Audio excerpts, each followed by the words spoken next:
much. Hello, everyone. Welcome to City Hall. All right, let's get right to it. Calling the meeting to order at 1 o'clock. Madam Clerk, please call the roll. Thank you, Mr. Mayor. Mayor Williams. I'm here. Mayor Pro Tem Caballero has received an excused absence for today. Councilmember Baker. Here. Councilmember Burris. Here. Councilmember Cook. Here. Councilmember Kopak. Here. Councilmember Rist. Here. Thank you. Thank you so much. All right, I'll start with Councilmember Kopak. Any announcements? All right, Councilmember Baker. Just hello, everyone. Thank you all for being here. Look forward to the meeting. Thank you. Councilmember Burris. Same, we were just here maybe a couple hours ago, so nothing has changed, but happy to see everyone. That's a really good point. Councilmember Cook. Thank you, Mr. Mayor. Good morning, everybody. Good afternoon. Yeah, not much new happened since like 1 o'clock last night. But it made me think, this is our last meeting before the holidays. So I just want to say to all the staff here especially, I want to say a big thank you for all the work you do for us every day. We demand a lot of staff, and we demanded a lot last night. We stayed here till 1 o'clock. And I think you do a lot of work that's often unappreciated, not seen always. And I want to appreciate what you do every day, how you stand up for the city of Durham, work hard, even without all the accolades. I really want to appreciate that. Wish you all the best for the holidays. I look forward to a great 2026. Thank you all. Thank you. Councilmember Cook. Thank you. All right. No announcements here. I will get us going. Mr. Manager. Good afternoon, Mayor. Members. I am so sorry. My wife is Lily. Provided a gift for everyone. For you all, you should have it in your office or either in your seats. That's just a little holiday gift from her. Some sauce and truffles and stuff. And to staff, I think she sent some treats over to you all as well. So she saw the council meeting and was like, you guys need some love. And so there you have it. I'll let her know that you all, I did my part. I delivered. So. Thank you. Yep. All right. Now? Yeah. Okay.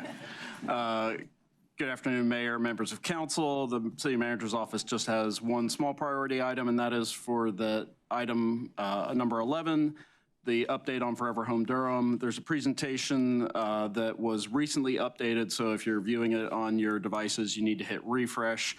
We just made some corrections to the names of developers on slide 10, and down payment assistance loan information was updated on slides 18 and 28. So if you have a dated version in your packet, you'll want to update that to make sure your slides match the presentation. Those are my priority items. Thank you so much. Madam Attorney. Good afternoon, Mr. Mayor, members of the council. Good to see you. The City Attorney's Office has no priority items, no closed sessions, no requests. Thank you, Mr. Mayor. I have the board and committee and commission report. The Cultural Advisory Board appointment. The two nominees are Emily Wynn Ensminger and Robert S. Frawley. And for the Human Relations Commission appointment, we do not have consensus. We have 3 votes for Pei-Yao Guo and 2 for Letitia Graham and 1 for Shannon Salatine. And Mr. Mayor, I did not receive your vote. Actually, I voted for Shannon Salatine. Okay. Well, we still do not have consensus. Do you want to put it on GBA? Yep. Okay. Unless anyone wants to change. I mean, I would be fine changing my vote to Pei-Yao. Okay. All right. I will make that change, and we do have consensus, Okay. and Pio Gao is the nomination. Thank you. Good. All right. Thank you. I'll now read the consent agenda. You gonna write this down? Okay. All right. Item number 1, Durham Cultural Advisory Board appointments. Number 2, Human Relations Commission appointment. Number 3, contract SW 104 sidewalk repairs 2026. I'm gonna pull this and also the next 2 just as a whole, all the sidewalk ones. Yeah. Number 4, contract to SW104C inspections for sidewalk repairs, 2024 bond referendum. Number 5, contract, which has been pulled. Number 5, contract to SW105 sidewalk repairs bond, 2024 bond referendum, been pulled by Councilmember Cook. Number 6, resolution accepting amendment number 1 to the North Carolina Land and Water Fund Flood Risk Reduction Grant Contract, CT 21819, for the South Ellaby Restoration Project. Number 7, contract amendment number 2 to BR 10C, Bridge Professional Services. Number 8, contract BR 15C, Bridge Professional Services 2025. Number 9, street and infrastructure acceptances. Number 10, resolution accepting a $392,495 drinking water state revolving fund emerging contaminants study principal forgiveness loan. Number 11, update on Forever Home Durham, which is a presentation. And number 12, parking program overview, which is a presentation. And the upcoming public hearings, which we'll discuss on Monday, the next meeting, January 5th. Consolidated annexation 5502 Wake Forest Highway. Number 14, consolidated annexation Sagebrook Townhomes. And then we'll have citizen matters at 1. All right, so we just have items 3, 4, and 5 pulled by Councilmember Cook. You got that?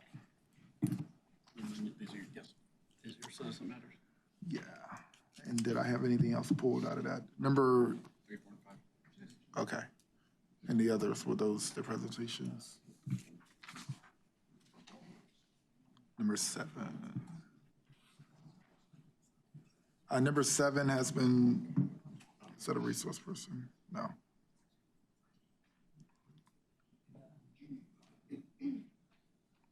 Okay. Is that a resource person?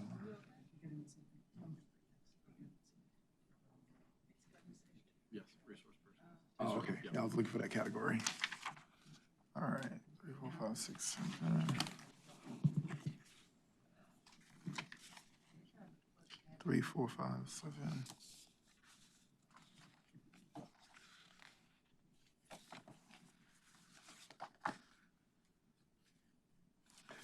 All right. So we have all items pulled. Items 3, 4, and 5 pulled by Councilmember Cook. Those are the items pulled, and then we have 2 presentations. I'll now go to our citizens matters, and I'll start online.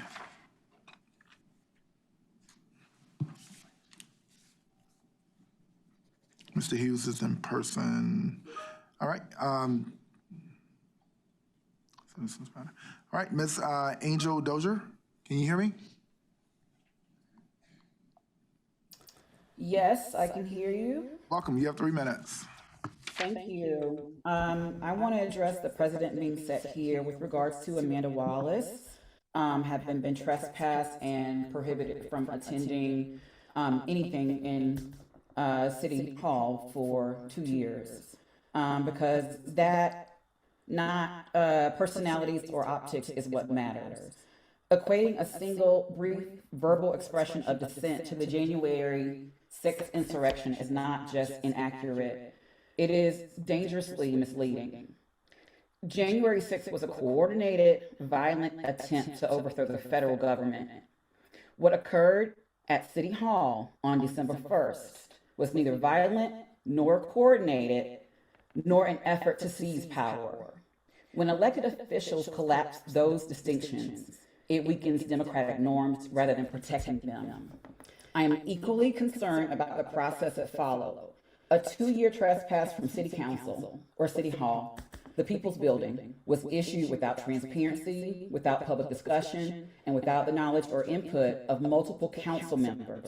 Decisions that restrict civic participation should never be made quietly or deferred to administrative authority as a way to avoid accountability. That is not good governance. We also need to talk honestly about decorum. Calls for decorum ring hollow when people in the city remain unhoused and food insecure, while at the same time $1.2 million luxury condos are being sold downtown. Calls for decorum ring hollow when we witness you, Leo Williams, limit your colleagues' comments during the work sessions and Javiera Caballero roll her eyes when colleagues are doing their job with respect to the needs of the people. That contrast tells us exactly whose comfort is being prioritized. Discomfort in a public meeting is not violence. Dissent is not disorder.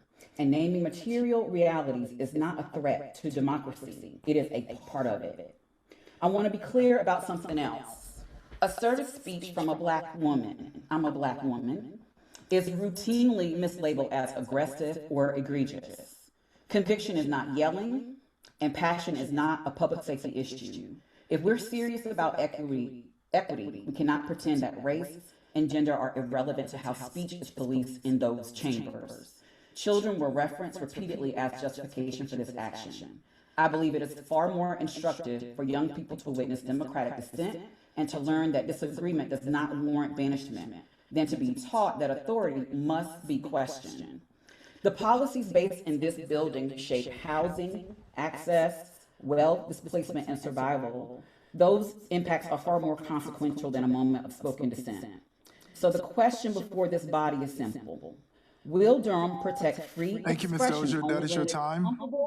or will it uphold democratic participation even when it is inconvenient? Thank you. That is your time. Next, Ms. Wagstaff, Jacqueline Wagstaff, can you hear me? I can. Can you hear me? Yes, you have 3 minutes. Welcome. Okay. Good afternoon. I just wanted to echo exactly what Ms. Dozier just repeated. But I'm going to harken back to December the 1st. It is appalling to hear council members, even those that are leaving the diocese, refer to the citizens and the taxpayers as a disease because they are against things that this council has been doing. I've heard you, Mr. Mayor, on several occasions applaud efforts that are being done in Washington and all of these fabulous places that you are traveling to, and how the public is addressing their concerns as it relates to government and the things that they have concerns about. You applaud it. But the minute a Black woman comes down there and just verbally states how she feels, she's been trespassed for 2 years. That is very problematic, especially when you spoke last night and referred to it as a January 6th, similar to January 6th. And also, Javier referred to it as a peaceful power, a peaceful transfer of power, which made me believe that it was sounding real Trumpish last night between the two of you. And then when we talk about decorum, to sit and watch these meetings over and over again and watch how you and your colleagues roll their eyes at other colleagues that don't agree with you. And then you also decide that you're going to take the opportunity to silence them too. It is very problematic. You must remember that you're only in that seat because the people of Durham allowed you to be in that seat. So City Hall is the people's house. It is not Leo's house. It's not Javier's house. It's not Carl Ritz's house. It's not Matt Kopach's house. And I believe that this effort that you've taken on, the two of you, along with the city manager and the city attorney, was done in retaliation for Ms. Wallace. And we will stand by that, and we will fight this to the end, because this is a miscarriage of justice for a citizen of Durham who only came down to City Hall with no threats to just voice her opinion. So thank you for letting me speak today. Thank you. Next, I have Ms. Amanda Wallace.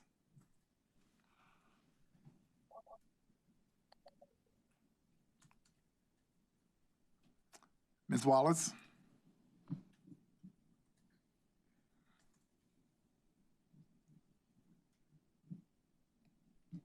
Madam Clerk, do you see her on? Can you hear me now? Yes, you have 3 minutes. Welcome. Okay. So hello, my name is Amanda Wallace, and I live in Durham, and I'm also the founder of Operation Stop CPS, a grassroots campaign whose long-term mission is to abolish the family policing system, which some people call Child Protective Services, but there is a growing body of research and language from people directly impacted by the system that more actively characterizes the system as policing and control. So when I say words like abolition, right, I understand that I get labeled as radical. So I'm no stranger to activism suppression. I'm no stranger to the government using its power to silence me and anyone else that expresses dissent. I'm sure this city has talked to the county and understand the tactics that they have also used at the county to suppress my voice. So here we are. The city of Durham has sent me a notice trespassing me from City Hall for 2 years because I expressed my belief openly that Matt Kopak bought the Ward 1 seat. And just because this truth makes some uncomfortable, that doesn't stop me from having the right to say it. Decorum goes out of the window when people are dying because they are unhoused in Durham and freezing to death. Decorum goes out of the window when people can't eat because the city finds thousands of dollars to light up a baseball field because they want us to believe in what it is this holiday. So let's just stop it. This trespass notice prohibits me as a resident of this city from redressing the government, from coming into the people's house to express my grievances. This city has absolutely lost its mind if it thinks they have the power to do that. But now that this decision is being challenged, Leo, the mayor, wants to throw Bo Ferguson under the bus. No, you don't get to just do that. Bo Ferguson is hired by the city council to run the day-to-day operations of the city. Bo Ferguson can't make this decision on his own. Bo Ferguson doesn't have the power to make this decision, regardless of what your policy is saying. So I challenge that today. I am asking on the record for each city council member to state whether they support this trespass order or not. And I'm also requesting that this city drop and rescind this trespass immediately. Every day that this stays intact, it is a violation of my rights. And I'm just gonna put that out there. I would highly recommend that this city rescind this immediately. And since I have not heard the buzzer, I want to lift up Kimari Morgan, which is a child that died in the custody of Person County, right next door. This is all connected, and the reason why we cannot be silent in this moment. Every dissent is our right to voice our concern to the government. Thank you. That's your time.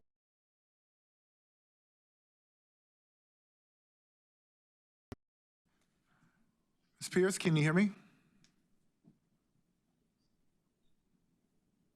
You see Sharon Pierce?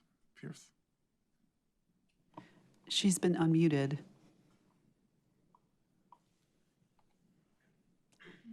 Ms. Pierce, can you hear me? Are you unmuted on your end?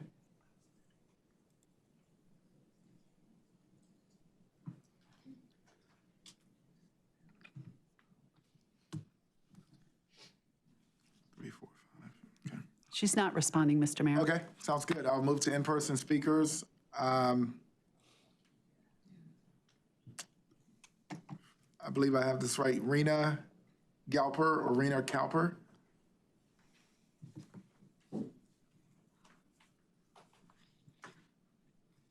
After Ms. Calper will be Donald Hughes.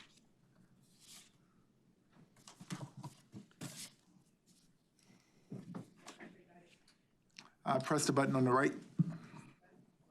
Yep, on the platform of it. Oh, there we go. There you go. Welcome. You have 3 minutes. Thank you so much. So first of all, I want to support Amanda Wallace, and I also want to give a shout out to the council members who spoke in defense of her right to free speech and her right to dissent. This concerns me deeply as a Durham resident for almost 20 years, that we have somehow decided it was appropriate to silence the voice of the people and to privilege landowning and land selling and luxury concerns over the people who actually struggle and work and support and love Durham day after day. It just concerns me that democracy is on the line, and so is the integrity of you, Mayor Williams, and those who are really supporting the suppression, the erasure, the gentrification of Durham at the expense of those of us who work hard to make Durham a place that is welcome for all of us. I also am aggrieved that Deidreana Williams is not the Ward 1 representative. I believe that she should have been. I think she represents the people far better than the person who perhaps had more resources and managed to pull a narrow victory, but that's just my personal opinion. And I really hope that you all do better. Amanda Wallace belongs in here, and so does everybody else who loves and supports our city. So thank you so much.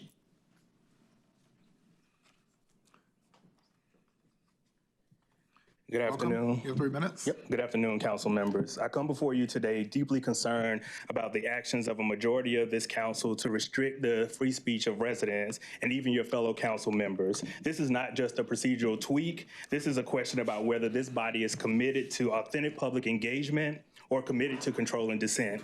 Thank you, council members Cook and Burris, for speaking out yesterday in support of free speech and against the actions by the mayor, mayor pro tem, the city manager, and the city attorney that resemble the authoritarianism we are seeing from a wannabe dictator in Washington, D.C. But we, as residents here in Durham, what makes this especially troubling is that there's a contradiction between how some of you speak about civil disobedience elsewhere and how you treat it right here at home. Many of you praise protesters in Raleigh who participate in the Moral Monday movement and challenge our state legislature, and applaud those in Washington, D.C. who protest threats to democracy. But when residents right here in Durham show up to 101 City Hall Plaza, the People's House, you condemn it. You call it disorderly, you call it disrespectful, you call it lacking civility and decorum. The same behavior that you celebrate elsewhere suddenly becomes unacceptable when it's directed towards you. Let me be clear about protest itself. In a democracy, it is not only a constitutional right, but it is our civic responsibility. Democracy depends on the people's ability to challenge, power, and demand change. And for those council members that attempted to gaslight us last night by comparing the protests on December 1st to the January 6th insurrection, it is really disgusting and disingenuous. I also want to address recent comments about limiting the time council members have to deliberate. This council does not exist to serve itself. This council exists to serve the people and the residents of Durham.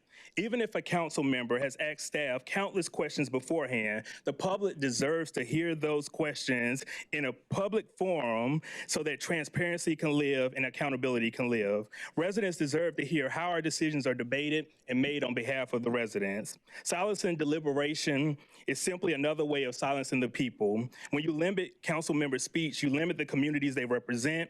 And in my experience, those who ask the substantive questions are usually the ones who've actually done the reading and done the homework.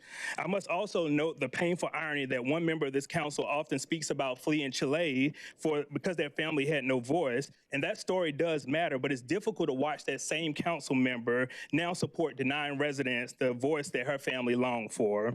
I know my time is running out, but I ask that one of you make a motion today to rescind the trespassing order and let us see where each of you all stand when this matter is put to a public vote. As several of you have recently celebrated the No Kings protest, and Mr. Mayor, I've heard you tell a group of students that you're the most powerful or important person in Durham, I'll remind you, sir, that you are no king. Thank you. Thank you for your time. Next, Jen Wickman, and followed by Rafiq Zaidi.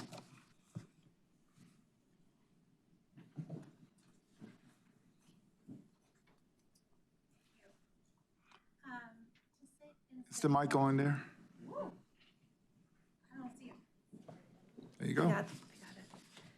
To sit in City Hall last night and listen to the verbal disruption of Matt Kopach's swearing in get compared to January 6th, as we've been talking about, is egregious and deeply unserious.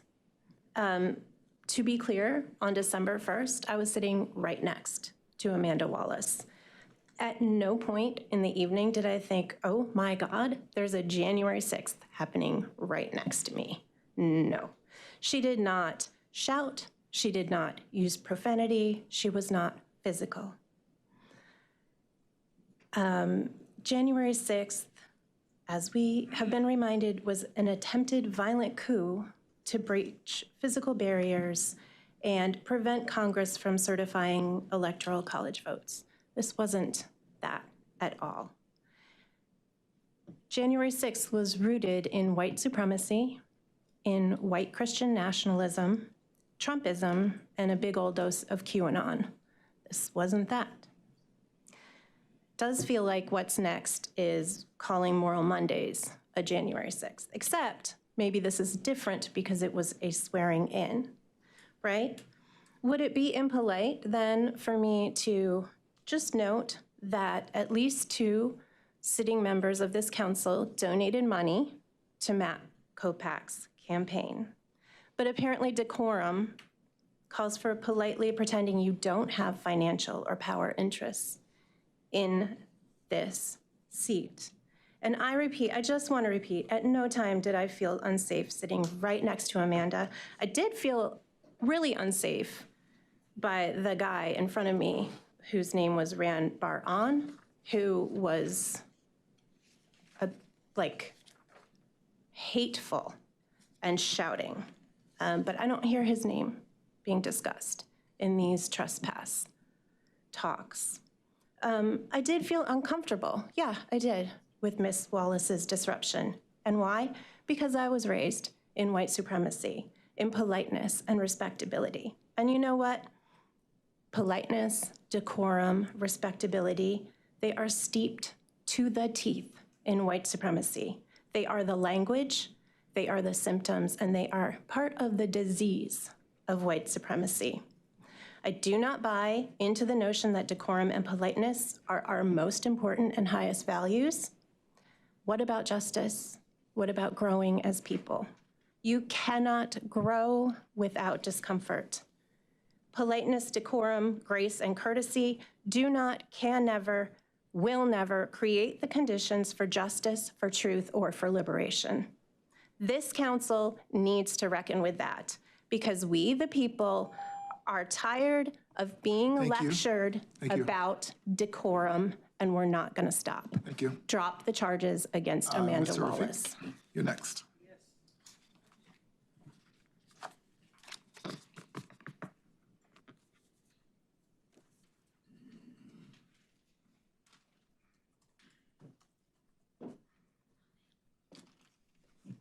Welcome, you have 3 minutes. Welcome. Council members, I don't think I can add too much to what has already been said. But to watch a black woman after 400, let me put this on the table first. I am a minister of the Honorable Minister Louis Farrakhan, bite no bones. We are tired of seeing the suffering of our black women through a political and social exchange in the community. You have opened a Pandora's box in this community. You got people getting ready to come in from all over the country to deal with a First Amendment issue that shouldn't be dealt with. Your pride falls before a hearty destruction in this city. The recent actions taken against Sister Amanda, you will see that as thou hast done, so shall it be done unto you. No matter what sanctions, no matter what cease and desist orders or letters, no matter what bans, the people will continue to stand up. We have already formed a bold city council. We're getting the hell away from y'all because we are finding now that the endorsers and those who run this city have inordinate control over politics, religion, and the social movements in this city. They can put you in Cadillacs, they can put you in Bentleys, but as gatekeepers, we will no longer see you use our people, persecute them, and tell us that we cannot come to city council. You have brought on a mass demonstration coming down like an avalanche. So in my conclusion, I say this, 1 minute and some seconds. At this juncture, since Durham City Manager Bo Ferguson, we know you sat down with many of those before you signed on to this ban. We know that. That's the way y'all work. And certain council officials were in your conspiracy and collusion with the ban on Amanda Wallace. I believe of an old idea when I was running with Minister Farrakhan, Fred Hampton, Sanya Sanchez, Puerto Rican nationalists. I believe, it's just a belief, that we should form a boycott on Christmas and New Year's in this city until that ban is rescinded. And we going all out to see that this is done. We are going to the community and we are asking them in 15 seconds to follow our lead. We are tired of this. You cannot continue this. You done it to Jackie Wagstaff. You done it to me when I was running for city council. You pulled my signs out the ground. We are tired of this. May Allah bless you. Thank you for your time.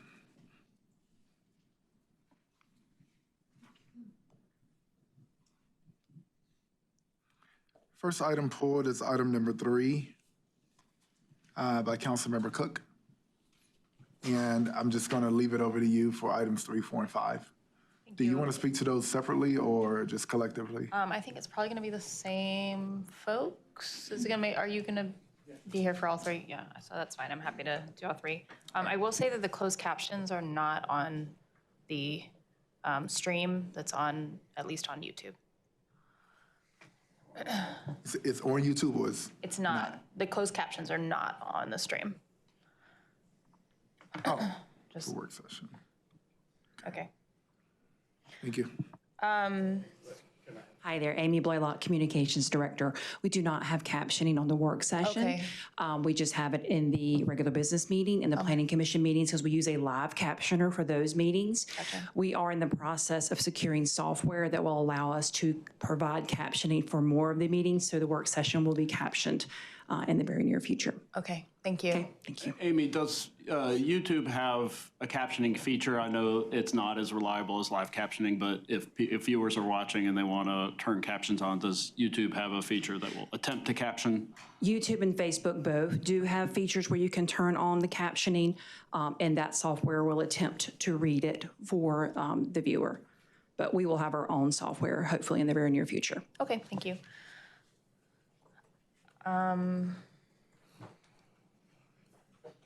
Hello, Clint Blackburn, Environmental and Street Services.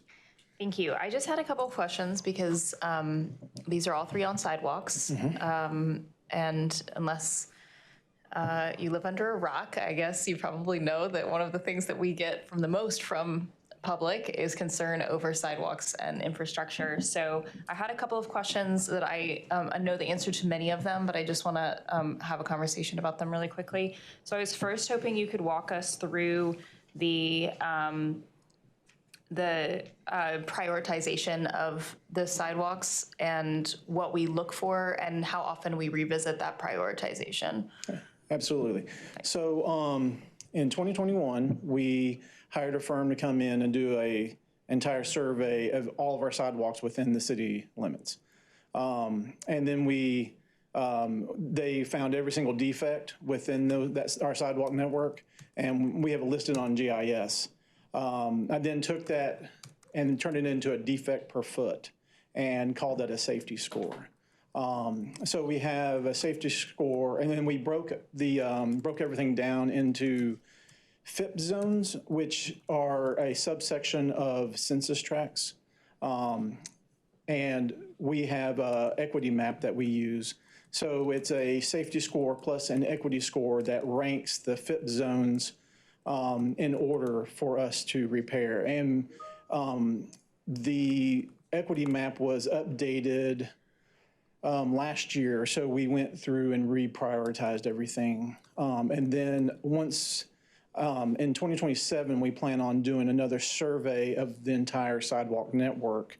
We're doing that for multiple reasons. One, we need to see how well we're doing keeping up with the repairs needed. The original plan, if we keep following what we're doing, in 9 years, we're supposed to have repaired all of the defects within the city. So we want to do that survey in 2027 to make sure we're still on track and we're moving in the right direction, and also to see how many new defects are going to pop up, and so we can kind of get an idea of how quickly new ones pop up versus we're getting rid of the old ones. So it'll kind of give us a good roadmap on how to move forward. So the goal, or we had assumed that we would be done correcting the defects by 2035. 2030. So we did the survey in 2021. Oh. We actually kind of got started with the program in 2023. So it'd be like 2033. Okay, great. Not 9 years from today, 9 years from when y'all did the survey. 9 years from when we got kind of started with implementing the program. Okay. And then just curious about how the amounts are broken up here. So we've got 2 that fall under the bond referendum and then 1 that does not. Can you talk about how we are breaking those up? Yes, so we get CIP funds and bond funds. And so the bond funds, we established that like when we were asking for the bond, we had created a list of sidewalks based on that prioritization. So all the bond money is going towards that pre-list that we had. The CIP money, which was, I don't remember, however much was in here, is going. $2,073,000. Yeah. So it's going to, so there's a federal mandate that when we upgrade street facilities, whether we repave it or micro or Cape Seal or anything of that nature, we're required to update the bike ped or the pedestrian facilities adjacent to that, which really essentially is we have to update the curb ramps. So we are spending that money on updating those curb ramps adjacent to those facilities that we repaved. So that's what that money is being spent on. So it's, and then the professional services one is for inspections of the bond and the sidewalk one, and the curb ramp. So 104 and 105. Okay. And are we, when we're updating the curb ramps, is that following guidance that we already had and it's just like fallen into disrepair, or is it like meeting new guidelines? Well, it's bringing it up to PROAG standards. Okay. And are have those standards shifted, I guess, since we did those sidewalks? So those sidewalks are, were installed prior to PROAG. Okay. So yeah, they need to be upgraded to PROAG standards. And then just one other question, which is that I saw for number 5, which is the contract with Brow Construction Company. That was the more expensive of the responses, but there was some conversation that the other respondent did SA hauling and utilities didn't meet, just make sure I'm correct, they failed the good faith effort. But we are contracting with them also on a massive project that's on this agenda as well. So can you talk about that good faith issue and why they were okay for one of our items and not for the other? Okay, so for 104, they didn't meet the good faith effort for either project. So for 104, that one went first, and it went through city manager office review, and they determined that they could give it to them. They withdrew their request for appeal before it went to the city manager's office review on 105, because they only had the resources to do one of the 2 projects. So they withdrew their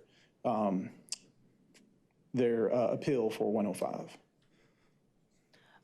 I mean, I understand them only having the resources for one, but I guess I don't understand what the appeal process is. Okay, so, and I'm probably not the right person to go through this, but so if a firm does not meet the UBE requirements, then they will go through a good faith effort, and then our group and finance, they will review that. And then if there's certain criteria that they're looking for, that they can then pass the good faith effort, or they don't pass. If they don't pass, then it goes through a appeal process where the firm can appeal to the city manager's office to review that, review their paperwork, and then they can decide whether or not to go ahead and give it to them or to reject their bid. Okay, so they have 2 appeal there's 2. Yeah. So the finance office reviews it first, and they have a certain criteria, and then the city manager's office reviews it a second time if they choose to appeal it. Most firms don't choose to appeal in the cases I've seen. Now, I don't know if that's true. It's just the cases that I've been involved in. This is the first time that this actually gone to an appeal. Oh, interesting. And like I said, on the second one, they withdrew their appeal. Right, because they just didn't have the resources. And therefore, we went to our second, lowest bidder, which was Brown. Okay. And for my final question, do we have a cost estimate on how much it takes to build a mile of sidewalk at this moment? New sidewalk or repair? Because those Do are you have both? So new side, I mean, off the top of my head, I can tell you new sidewalk, and that is, well, it depends on the complexity, but it's anywhere from like $800 to $1,200, or sorry, per foot. So per mile, that's, let's go with the $1,000, so that's $5,000, about $5,000, $5,280 per mile, roughly, for new. Now, repairs less than that. They're actually somewhat equal, those prices. It's not much less for repair, because with, go ahead. Yeah, million. I'm sorry. Yeah, I was like, wow, if we're getting to 1,000, I was like, Sorry, million. I will pay for some sidewalks No, I'm in the sorry. city. Sorry, million. Yeah. Yeah. So do that again. 5 million. 5 million. Well, I don't think it's quite, it's. No, I do think it is. Is million? Yeah. Million. Yeah. Because I think it can be higher. Yeah. I know it by foot price. I hear you, that's fine. Could you repeat? It's $1,000 per foot. Could you repeat the answer to her question? It'd be about $1 million a mile, which I'm not. $5 million per mile. 5,280 feet in a mile, right. Is it 5 million a mile? Right. Okay. So just to be clear. $5.2 million per mile. For sidewalks. For sidewalks.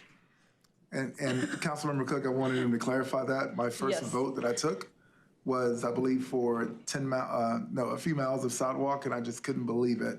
I think it was 2 miles, and it was at 10 million. About 10 million. Yeah. Yeah. So. Yeah. I feel like it's an important number that we should be talking about. And you said repairs. It's a big number. And the repairs are similar to that number, because you actually have remove and replace. So it's because you don't have the demolition on the new sidewalk. And like I said, for the new, it really depends on the complexity of the sidewalk. If it's, if we don't have to remove a lot of trees or anything, and we don't have to buy a lot of right-of-way, it's not as expensive. It's more down towards like $600, $800 a foot. So it really depends on the complexity, whereas repair is pretty steady price. Great, thank you. Those are my questions.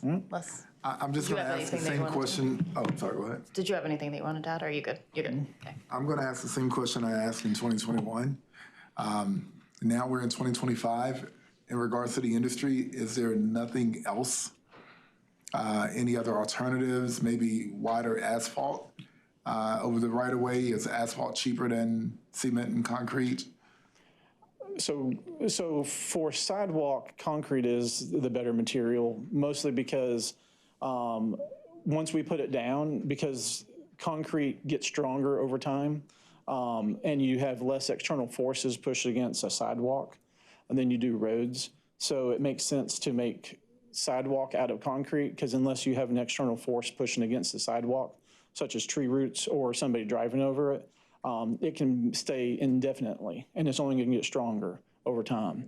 So whereas you put asphalt, if you put asphalt down a sidewalk, no matter how well you take care of it, you're going to have to replace it, within 10 years or so, because it just immediately cracks, and then you have a lot more water damage, and you don't have the sub-base under it that you would normally. So concrete really is the best material for sidewalks, because it is expensive to put it down, but if you put it down right, it can last indefinitely. All right, and I only ask because it's 2025, and I understand. It's a good question to ask. You would think that we found a more economically feasible way of some material that would be just as strong as sidewalk that wouldn't be so expensive. Not yet. Hopefully someday they will.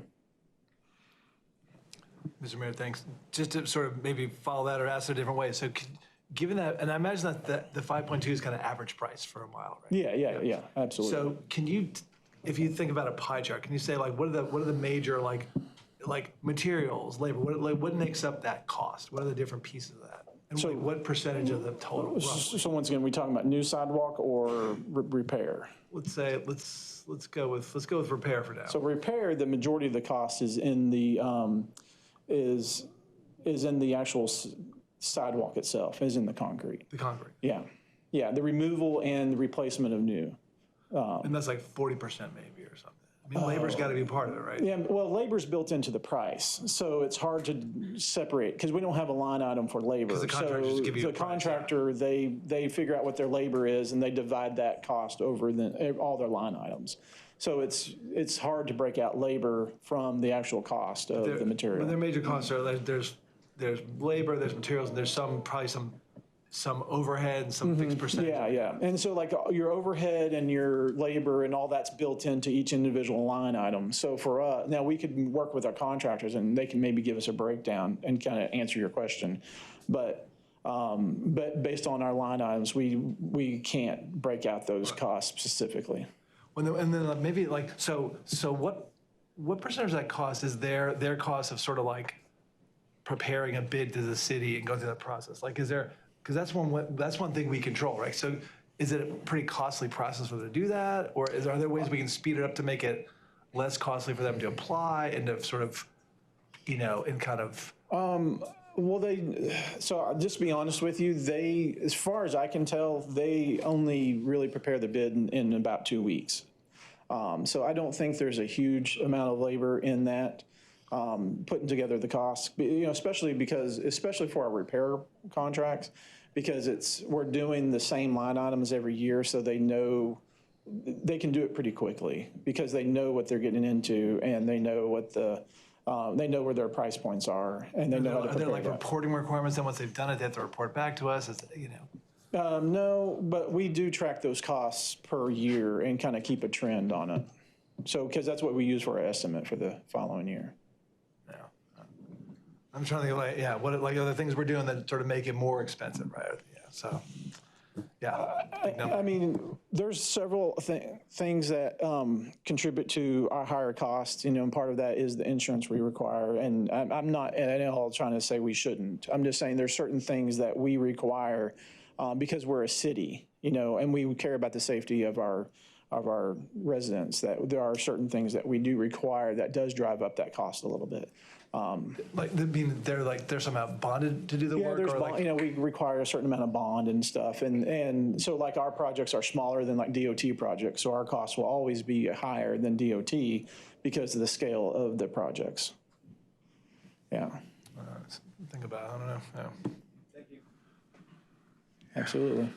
I look forward to the day that someone comes up with some invention that is much more cost effective than, 1 mile of sidewalk is an entire penny in the tax base. Yeah. That's actually more. that's just, and we're sort of stuck in it, Yeah. So, all right, thank you. Go ahead, Councilmember. Just one question. I think these were all good questions. I'm glad Chelsea pulled this. I'm just curious if we, in places where there are high pedestrian counts, ever look at kind of incorporating some amount of maybe low-cost public art or printing or different kinds of patterns into the sidewalks? The downtown district has a certain amount of, has a certain pattern that they use. But outside of the downtown district, we do not. Although there has been cases where we've worked with general services, like they've come up with a program or somebody approached them that they wanted to do public art, and we've allowed that to, I shouldn't really say allowed, but we've worked with them to incorporate that. But there isn't any kind of formalized, artwork associated with the sidewalk.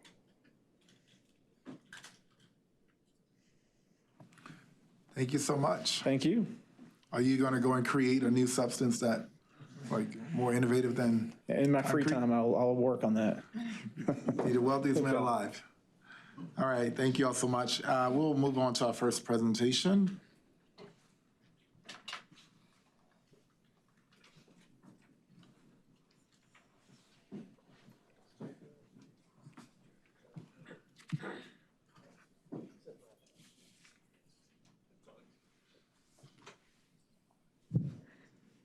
Good afternoon, Mr. Mayor, members of City Council, Carmisha Wallace, Assistant City Manager, and I am delighted to be here today. I do want to acknowledge a few people who are in the room, some key people who are in the room, and they don't know it, but I think they've lined up according to who's been here the longest to who's the newest on board. I want to acknowledge Dr. Michael Pullum, who has been with the organization for, so I just say quite some time. Bridget Stevens, Matthew Walker, Maggie Carnegie, who was on stage last night here in City Council chambers, along with Rebecca Mixon, and our newest addition to the team, Sarah Vinas, who is our Director of Housing and Neighborhood Services Department. And so these individuals are here. This is not all of the team, but certainly these are the managers of the team. And so I'm sure other colleagues are listening online. So I want to thank you for the opportunity to provide an update on what is often referred to as our affordable housing bond, as well as Forever Home Durham. Pull up the presentation.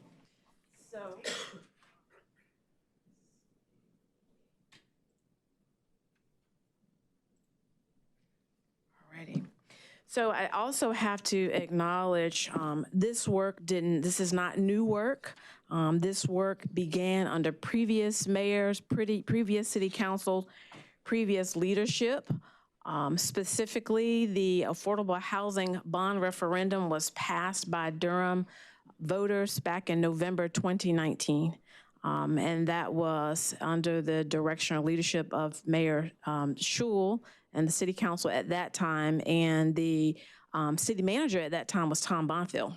So since then, we have transitioned this work from Mayor Schul, Mayor O'Neill, and now Mayor Williams.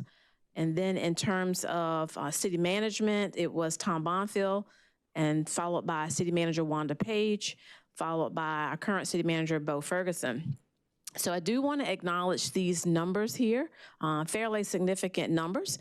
When this investment program was first envisioned, the idea was to implement services and programs over a 5-year period.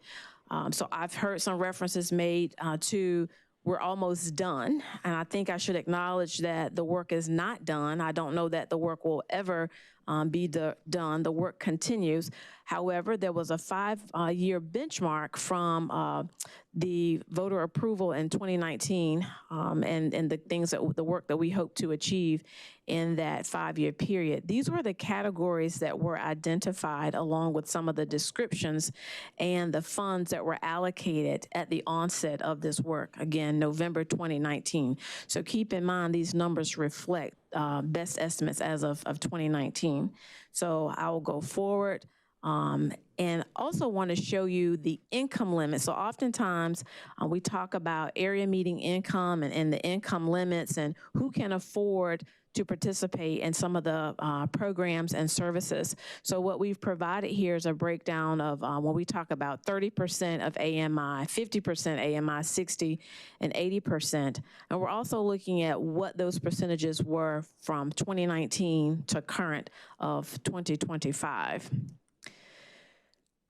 For those who participated or received the presentation in Austin around the affordable housing work happening there, they had a graphic similar to this where we attempted to I guess, borrow that format that was in Austin, but looking at extremely low, which is individuals whose salaries are less than 30% of the area median income, very low, and that range is there, which is reflective of 30 to 50% of area, to 30 to 50% area median income, and then low income, and then moderate income. So again, just another, along with some professions that typically make the salaries or earn the salaries that are reflected here on this chart.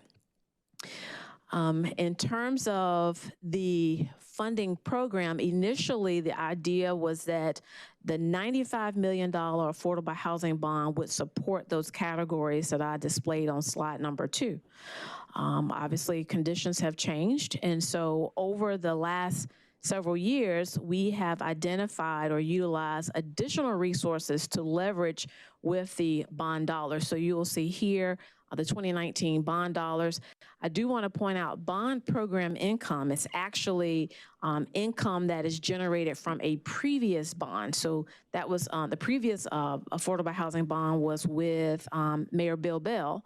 And so that was the work at Eastway Village. The Franklin Village was DHA property, but Eastway Village area. So that's what that bond program income represents, along with some other funding sources that have been a part of this 5-year affordable housing investment program. So I do want to transition to the work from calling it, or nomenclature, transitioning from the affordable housing referendum, affordable housing bond. There was a firm that the city hired. That firm's name is Moss & Ross, to help the city brand this bond referendum or this bond package. And so that branding or the name became Forever Home Durham. Some people use that name, some people still refer to it as bond money. So I want to acknowledge there was a fair bit of work that went into this branding. There was some bus wraps as well as some other promotional materials to make sure that the public was able to brand or associate this 5-year investment program with Forever Home Durham. Part of Forever Home Durham required us to create some goals. So again, to take those categories from the beginning of the presentation and organize them in 5 different goal areas. And so the purpose of today's conversation is just to provide the council as well as the public an update on where we are with the categories and the goals identified in Forever Home Durham. I do want to shout out Rebecca, who has certainly been helpful in adding some color to the presentation and working with Moss & Ross to give us those logos. So goal number 1, I'll start with, the goal was to create and preserve 2,400 affordable rental units. Goal number 2 was to move 1,700 unhoused persons into permanent housing. Goal 3 was to provide 400 homeownership opportunities to low-income households. Goal 4 was to stabilize 3,000 low-income households. Goal 5 was to create at least $130 million in contracting opportunities for minority and women-owned business enterprises.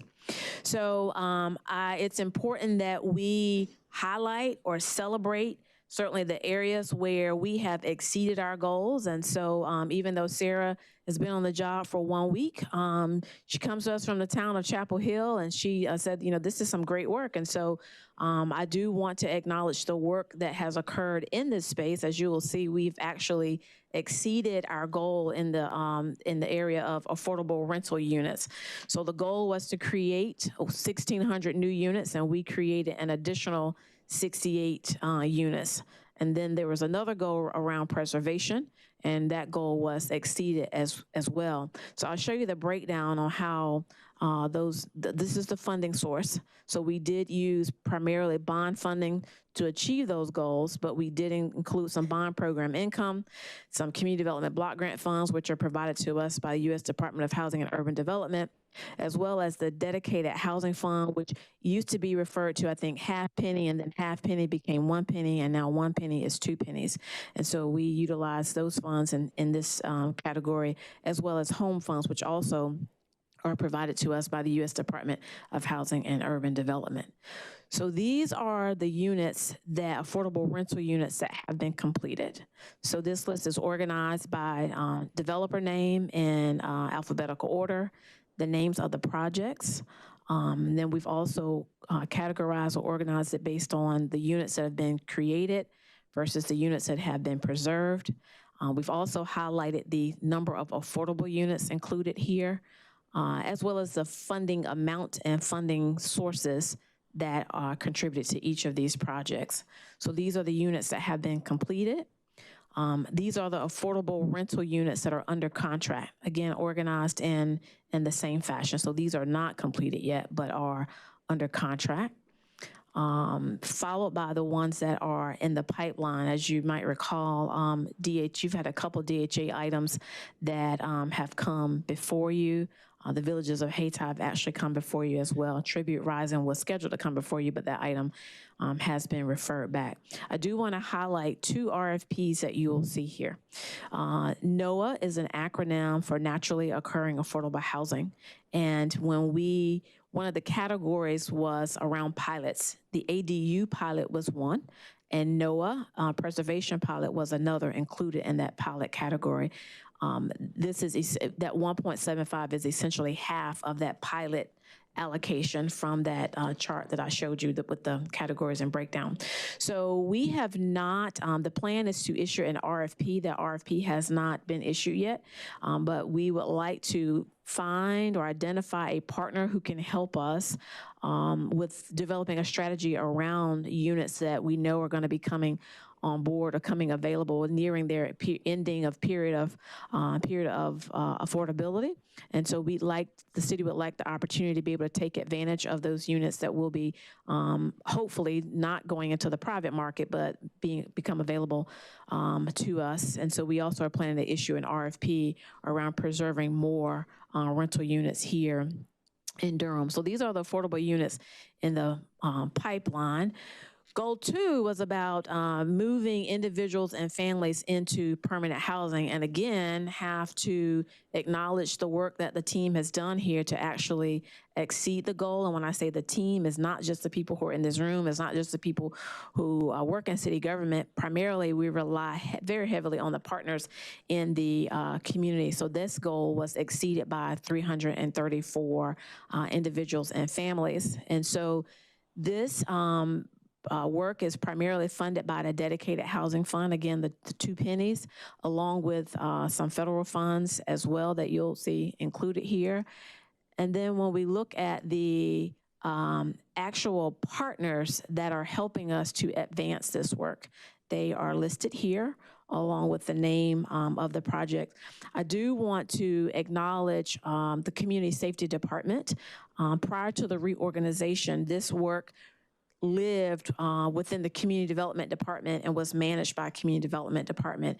After the reorganization, the work stayed with the city but transitioned from community development but to Ryan Smith, who's the director of community safety, and some of the staff who used to be in community development, but again, as part of the reorganization, have transitioned to the Community Safety Department. So this work continues, and they are certainly making progress, great progress in that area. The city has a goal around home ownership opportunities. And this is an area where we have seen some challenges. The goal 3 was to expand home ownership opportunities by providing 400 affordable homes for low-income buyers. And so this was kind of alluded to last night during the city council meeting. I think Councilmember Riss asked some questions about what's going on in the market. As we all know, housing prices have changed drastically since the bond referendum was adopted, was approved by the voters. And so that change in market certainly created some limitations on our ability to have people participate in that program. I will say, under the leadership of former City Manager Wanda Page, the original subsidy for home buyers in the program, I believe, was $20,000. The decision was made at that time to increase the subsidy to up to $80,000. So there was some work done in that space, which I was not a part of, but certainly was familiar with the conversations happening at that time, and that was the amount that was identified based on what the housing costs or housing prices, sales prices were here in Durham. I will tell you that we have been fortunate to be provided 2 Fuse Fellows in the Housing and Neighborhood Services Department, one of which is focusing on promoting our down payment assistance program, which I'll talk a bit more about that. So again, the funding allocation for the home ownership opportunity is primarily bond dollars, but also dedicated housing fund. So I mentioned our down payment assistance program. We have certainly noticed an increase in participation. These 12 that are in the pipeline, these are 12 that have been in the pipeline just in this fiscal year, beginning July 1, 2025. Some of the challenges, along with market conditions and sales prices, some issues with credit. So, and obviously with the impacts of COVID. Some people were even more challenged with being able to afford a home. One of the things that Dr. Pullman and I have had conversation about in advancing this down payment assistance program, we certainly know that there is a need, but there's also a need to help people repair and address credit issues before they start this home ownership process. And so we'll be doing some more work around that, but then also the work with the Fuse Fellow to help promote the down payment assistance program within the community, but also within our organization. Anyone who is interested in participating in the down payment assistance program, the details are on the Housing and Neighborhood Services website with lenders who have already been trained on how to navigate the city's down payment assistance program. I do want to highlight a partnership that Community Development and now Housing and Neighborhood Services has with our General Services Department. These are lots that the city owned, and the city, I think in partnership with General Services, issued a request for a proposal to identify developers who could build homes for potential homeownership opportunities on these lots that were previously owned by the city. And so these are the partners who are participating in that program, again, for the purpose of increasing homeownership opportunities here in Durham. These are the homeownership opportunities that are in the pipeline. You'll see Villages of Hayti here as well as a partnership that we have with Habitat for Humanity. Beeman Street assemblage is in the South Side area. And then for the goal of low-income households stabilized, this is another area where the goal has been exceeded. The goal was 3,000, but we have exceeded that goal. And so the dedicated housing fund is the largest source of funding for this particular goal area. And this is where the work is happening.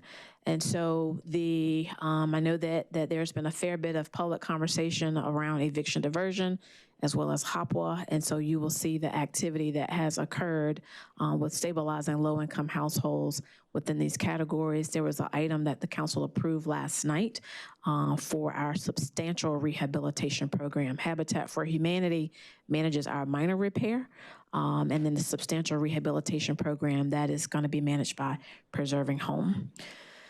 So again, you'll see that majority of this work is done by our community partners. So we have to work very closely with the community to help us achieve and meet the needs of our residents here in Durham. Goal 5 was around minority and women-owned business enterprises and creating opportunity there. I will say that there's a breakdown here of the race, ethnicity, of businesses that were supported. And then these are the contracting opportunities that have been provided or created as a result of this investment. And so these projects, again, are listed in alphabetical order along with the number of contracting opportunities and the MWBE contracting awards as well. I do want to acknowledge that in addition to the other funds that have been a part of this work, there have been some projects that have benefited from ARPA dollars, approximately $12 million. And so these are the developments. So some of you might recall some of these items coming forward a couple of years ago. I think much of this work was advancing during Mayor O'Neill's tenure, that was earlier in the pandemic when these ARPA funds became available. So this is a listing or breakdown of some of them are creating new units and some of them are preserving existing units. And then this is just a snapshot, again, of Forever Home Durham organized by the category with the goal and the pipeline and what's under contract. So just another depiction of the information that I have shared.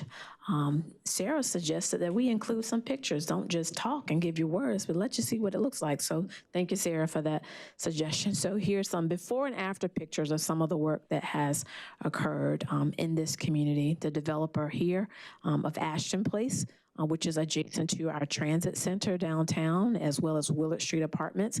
This developer is DHIC in partnership with Self-Help. And then Bryan Place, the developer here is CASA. These are during the construction and then after. Cedar Trace Apartments, the developer is Taft Mills Group, before and after.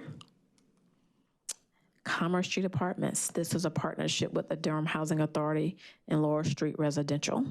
So that work is underway, but we've included the concept design, but you can certainly see what it's looking like right now. And then Dillard Street, developer again, DHA, DVI, which is their development arm, during, and again, the concept design. So more work going on at that site. Harriet's Place, the developer of this is Reinvestment Partners. And then Maple Creek Apartments, also known as Ross Road, Reinvestment Partners. The Acadia Crescent Drive Apartments, the developer here is also Laurel Street Residential. J.J. Henderson, used to be J.J. Henderson, now the Joyce developer, DHA Laurel Street Residential. The Vanguard, Elizabeth Street, that's before, during, and after. Again, DHA and Laurel Street Residential. So these are some of our key partners. The 5-year investment program, essentially, Durham Housing Authority has been a large partner for providing the units for a unique population clientele that they serve. And so we certainly rely on that partnership for those units to be produced, as well as other partners who are listed here. Who's not listed here that I want to acknowledge is the previous director of the Community Development Department. That was Reginald Johnson. Reginald was part of this organization for many, many years. And Reginald provided the leadership when this affordable housing bond referendum was adopted. So I definitely want to acknowledge Reginald and the work that he did, as well as the other staff who were here, who are not here in the organization. And then there was also an Affordable Housing Implementation Committee. And so the committee isn't listed, but over the years, the Affordable Housing Implementation Committee was created specifically to provide some type of oversight and guidance on this bond package. So that is the overview. I will say that the focus around financials, you'll notice that this presentation did not focus a whole lot on the financials other than what's been contributed to the project. I believe that as we go forward, particularly as we navigate the budget process, we'll be having a more detailed conversation around what funds are available for affordable housing going forward. But I'm open to any questions. Thank you so much. Councilmember Burris. Hello, just a couple quick questions to follow up on. So it pertains to goal number 1, do you have a timeline for us on the RFP process when you plan to, like, just what that looks like? We can expect more details about that. On NOAA? Yes. For NOAA. So I would say we should be able to have that completed within the first quarter of 2026. I think the original goal was aiming for January, but we will not make that. Okay. Yeah. And then my next question, sorry, I wrote these on different pages, so it's gonna be my problem at this point. So then also in thinking about, the low-income household stabilized, is there any opportunity to provide folks with emergency rental assistance? I know we have eviction diversion program, but just thinking about sometimes how once you are in the court system, it's like maybe a little bit too late for folks. So how do we prevent, or is there opportunity to prevent people from even entering the eviction process? So I believe, was there some landlord engagement work that I'm looking at, Maggie? I think there was some landlord engagement work that used to be in community development, but has transitioned to community safety. Sorry. Good afternoon, Councilmember Burris. So we did receive an allocation of emergency rental assistance funding, ERA 1 and 2. It was 2 tranches as a result of the CARES Act. Mm-hmm. So that funding source and investment did go towards eviction diversion and support with folks in remaining housed. And the investment from those 2 tranches exceeded $10 million. That funding has all been expended. So as far as current programs, there is landlord engagement, and within the homelessness system, they do have some investment. I don't have the specific numbers. but they do work in that space and capacity and in keeping folks housed. But as far as a part of this investment plan, our only investment has been in eviction diversion specifically. Is there a possibility you can get that information to me about the homeless services and how that's being handled? All right, and then also, and thank you, Maggie, I appreciate that. So then also looking about the down payment assistance program. And so what is the average time that it takes for someone to get, I know you said that I guess it starts for the fiscal year on July 1st. What is the average time for an applicant to get through the process? Like how long does it take on average? That's a great question for Dr. Michael Pullum, and I'll let him have that opportunity to respond. Thank you.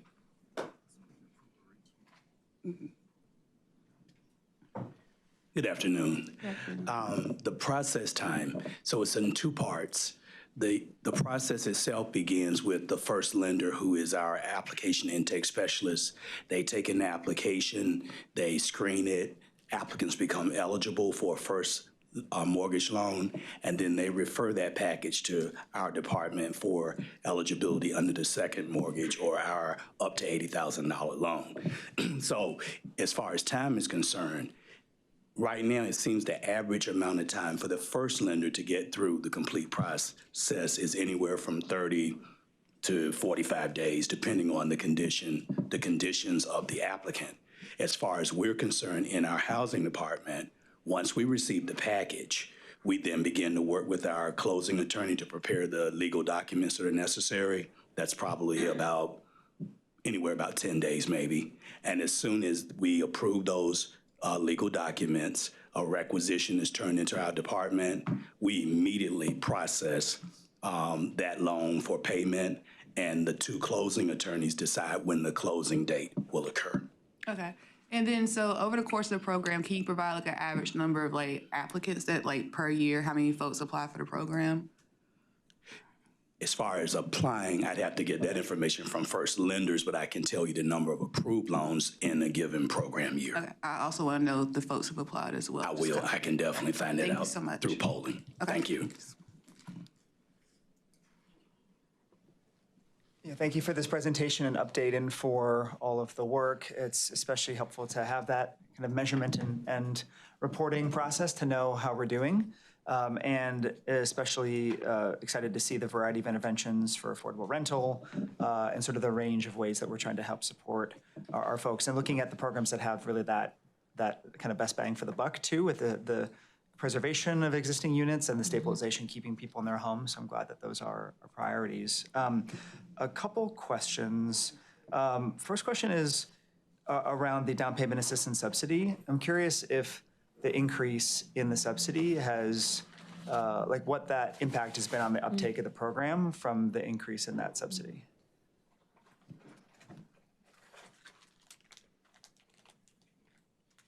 The original allocation was $20,000, and that was years ago. And so when we began to think about bringing the DPA program back, we envisioned $20,000, but so many things happened after just initially beginning to discuss bringing the program back.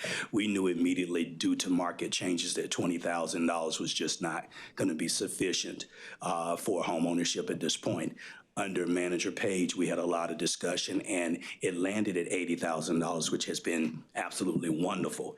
Even with the $80,000 at this time, what we're having to do is to allocate up to $80,000, and then there's a lot of layering, and by that we mean the applicant also receives funding from the state in various programs. So we layer that particular loan with the $80,000 from the city, another $15,000 from the state, and then another $1,500 to sort of come up with the amount of money that is needed. The housing market is very tight at this point, and we're happy about the $80,000. What we try to do is to find that equilibrium of what actually is needed for an applicant to afford a house and not yet overfund a loan.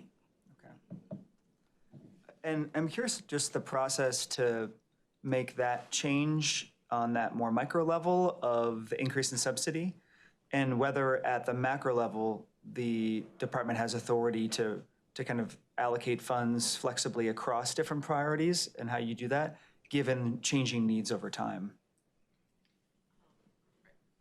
Are you referring to the change in subsidy? Yeah, change in subsidy, and then also if you wanted to move funds from one program to another because the needs have changed as the world changes, like how that process kind of works. So when the amount changed from 20 to 80, was that done at the administrative level? It was. Okay, so the city manager made that.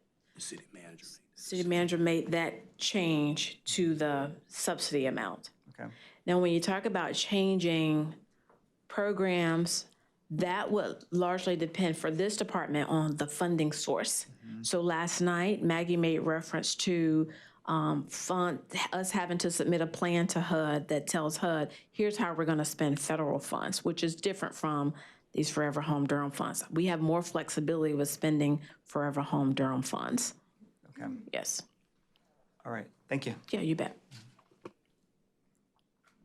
you, Ms. Mayor. Thanks for the report, Ms. Wallace. It's great stuff. And I know and almost want to thank the manager. I know we've been asking for give us an update on this. It's been 6 years, right, since we passed the bond. So it's been 6 years. I guess I have questions first of all about the sort of the communication side of this thing. So it's so we said it was 5 years. That's 2019. Now we're sort of 6 years in. So when are we saying we're done with the Forever Home now? When do we say we're completed? And I appreciate that some of we've met most of our goals, some we haven't met, and I think part of being a high-performing organization is being honest about where we've succeeded and where we've not, and sort of understanding what happened there, doing a full after-action review. So when do we say we're done? Part of my thinking is also housing is a key priority, because we talk about this all the time, right?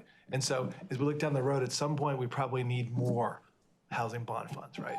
And I think we probably, oops, my time's over. That is just the allocation for the presentation and based in the agenda. You're fine. For 30 minutes. Okay. You're good. Yeah.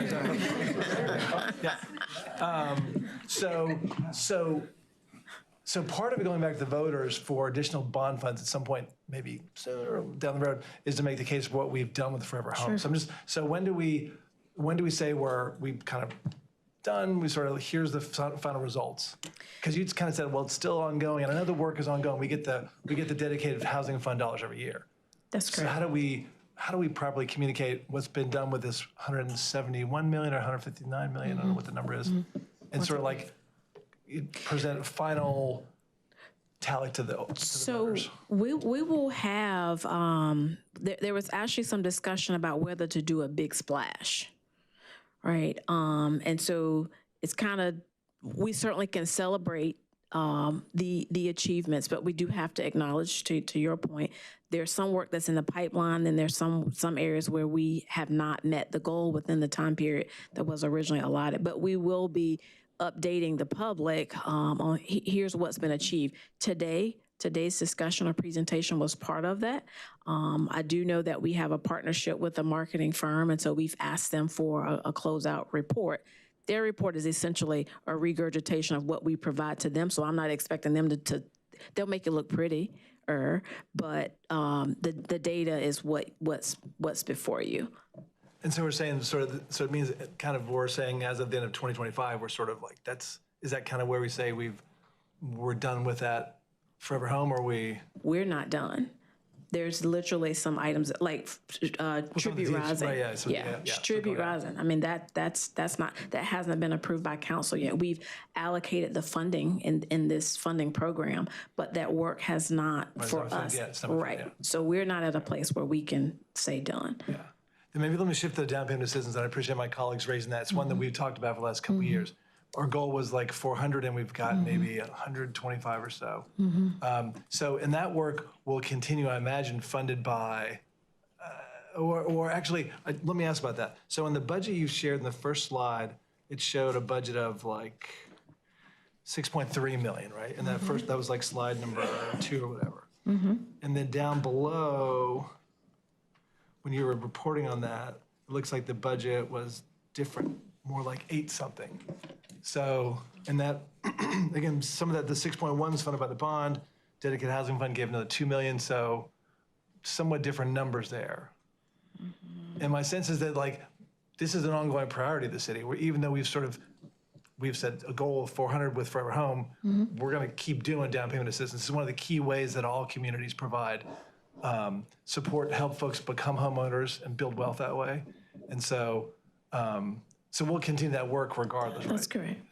I guess, so yeah, I look forward to continuing that work. I guess, because we have a discussion, and thanks for Dr. Pullman who's been here. I wonder, have we benchmarked our down payment assistance program with other communities? Because again, this is a common tool. Almost everybody does this as a way to help folks become homeowners. Have we benchmarked that against others? Because I'm sure there's different ways you can structure the deals and structure the funding, right? Because I do think it's at least for me, and I think my colleagues as well, a big priority is to see more families. I think the demand for this is large. So I think for me, and I think others, is kind of, how come we haven't done more of those with such demand for home ownership? And so maybe kind of benchmarking our program with others could be a way to figure out, are there ways we can do this in a more streamlined way to attract more applicants? As you said, I'm sure the credit is one of the challenges.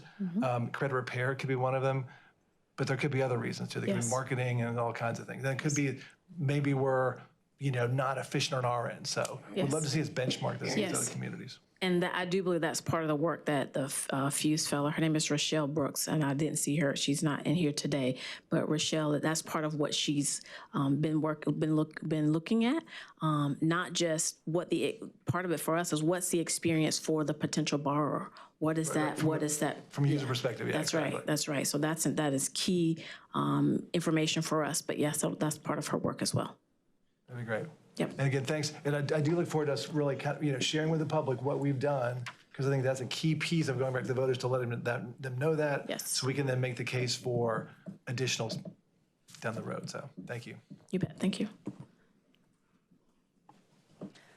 Thank you for this presentation, and thank you to my colleagues. Asked a lot of questions that I too had. I don't feel like I maybe got a great answer to Councilmember Kopach's question about the change in the program after we increased the limit to the 80,000.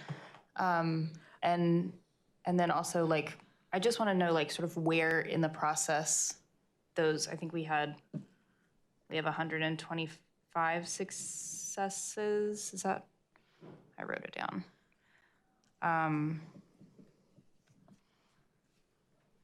Oops, sorry. Yeah, I'm just kind of curious about the timeline for the slides that you gave us. So I'm gonna go to the down payment assistance one, which I'm pulling back up.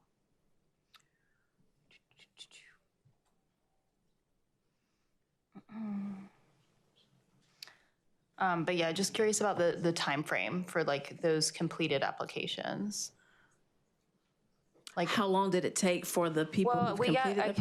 I heard was that we have the first lenders that takes 30 to 45 days, and then it comes to the city, and there's an additional 10 days for our processing, and then it gets set for closing. I'm curious about when those completed applications came over the past 5 years. Were they all in the last year? Were they spread out? Yep, you got. I asked that question yesterday. Yes. And so great by fiscal year. Okay.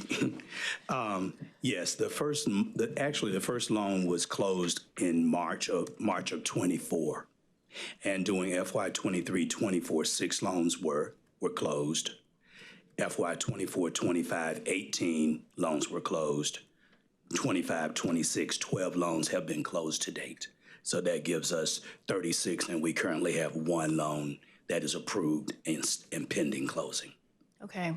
But we didn't close any before 2024? No, those the first year plus was spent trying to shape the program to be in effect to administer. Okay.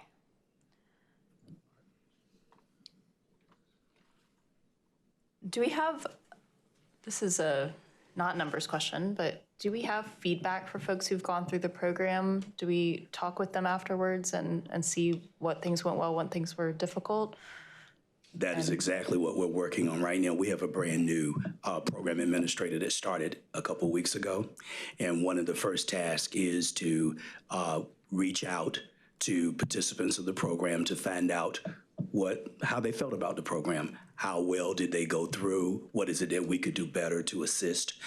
We reached out earlier to people who actually closed on loans, and we weren't as successful with that. We couldn't get the participation that we really wanted after the loan closed. So we're thinking about an option to talk to applicants before the closing to see if we can get consent after the closing to talk and receive feedback. But that is one of the main objectives of the new program administrator.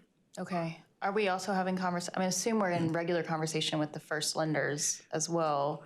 Have we gotten feedback and changed our program or had any things that we've done differently? While we were reshaping the program, we spent a lot of time with the lenders. As a matter of fact, some of the reshaped components of the program is a direct result of the conversation that we had with the lenders. There actually has been recently a promotion on the Today Show about down payment assistance, and the City of Durham's program was highlighted. One of our participants in the program was actually interviewed along with a participating lender in our program. City highlighted for our contribution. That has been a big play on our program, and we were excited that that took place. That's awesome. When you send us the numbers about people that have applied, we could also take a link to that. I would love to see it. Okay, I wanted to go back to, thank you. This is going to be a Ms. Walsh's question. So I'm going back to the low-income household stabilization goal.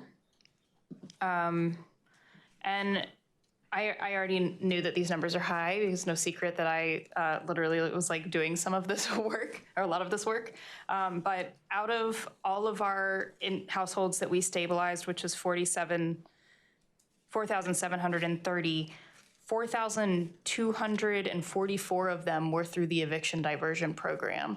So I was wondering if you could walk us through the cost of that program and if y'all have done any sort of calculations about like the monetary impact,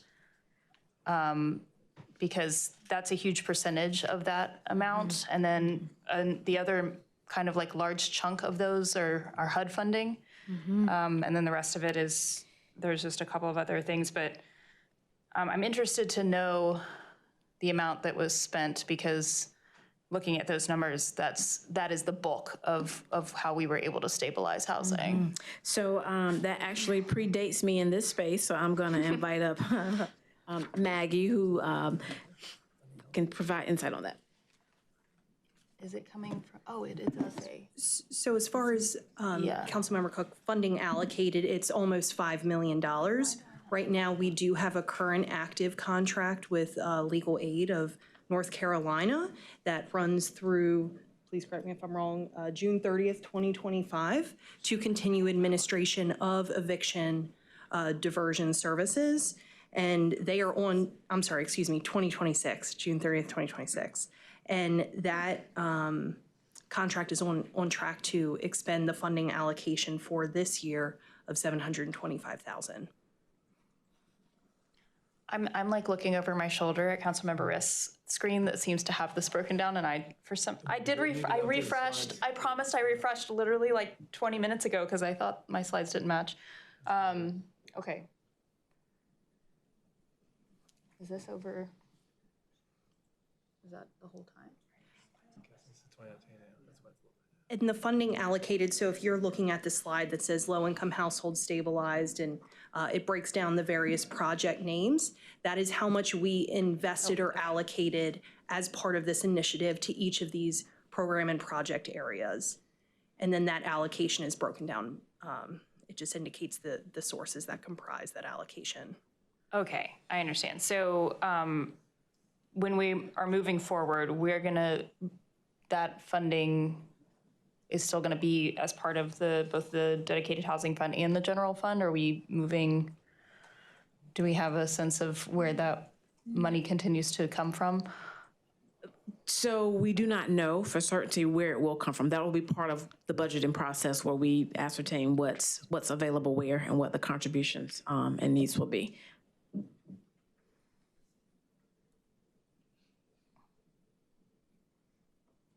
So I'm just gonna, as just a useful piece of information, like it is a very economical way of stabilizing households. If we're looking at like cost per household stabilized, yeah, it's a super economical way. So just kind of pointing that out as a general goal. And I know that we had a question earlier about rental assistance. I know that in the past that hasn't really been a city function.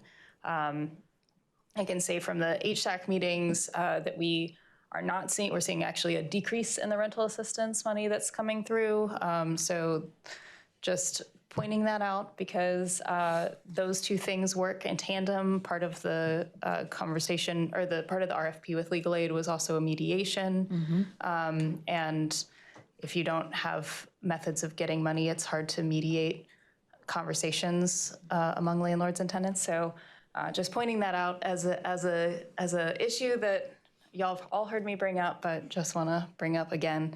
But yeah, I really appreciate this presentation, and we look forward to more information on the down payment program. Thank you. Just one more question. Again, thanks, and I look forward to just really kind of telling the story to residents. As we've talked about, we did really well in creating and preserving affordable rental, the stabilization piece we just talked about, the moving folks, unhoused folks into permanent housing. The other one we didn't do as well and we haven't talked about is the goal of is minority and women-owned business enterprise contracting. So what's the story there? I don't know. I do not know. I do know that we have a significant contract with the United Minority Contractors of North Carolina. And as I have learned more about this particular contract, the focus is on creating the opportunity, right? And so I definitely have to do some additional work with them because that is an area where we are certainly lagging behind. I think they work very closely with the Durham Housing Authority as well. So there's certainly some more work that needs to happen there to be able to provide some insight on why the numbers look the way that we do. Obviously, the lay of the land, the availability of minority women contractors are drastically different than others. But I can certainly get some more information on that and will. Yeah, it seems like something working with like OEWD, for example, and sort of building the pipeline. And we talk about this other kind of contracting opportunities. It's always something we wrestle with, sort of getting enough qualified contractors. Yes. And I don't know whether that's not something that's changed in the last couple of years, right? So I'm kind of curious in the beginning if there was a plan to proactively address that as part of that goal, or whether simply that was the goal and we sort of didn't hit it. We actually, we had some conversation around that. I do not know what those numbers were rooted in. I do not know. I have asked. I make no assertions about the number. I just do not know that. Maggie, did you have something you want to add to that, or? Concur that there are some questions with existing staff about where that $130 million value or goal originated, because it is ambitious relative to where we are in progress to date. So we've met about half. So we are continuing to work with UMCNC, as Assistant City Manager Wallace mentioned. They do engagement with all the developers, facilitate trainings. They attend events to try and engage MWBEs to serve as subcontractors and contractors in these big development projects and deals. So they are making efforts.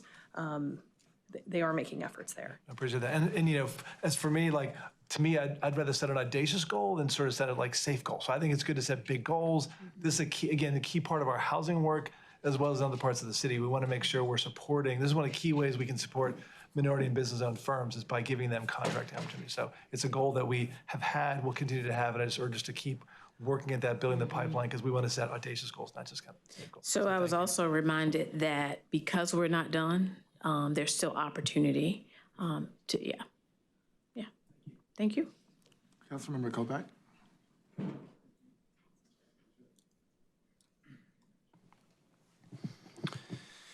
Thank you for the presentation. Thanks for putting this on the agenda for us. It's definitely something that comes up quite a bit. I'm curious, of the creating and preserving affordable rental units, the goal was 2,400. Looks like we've met that goal.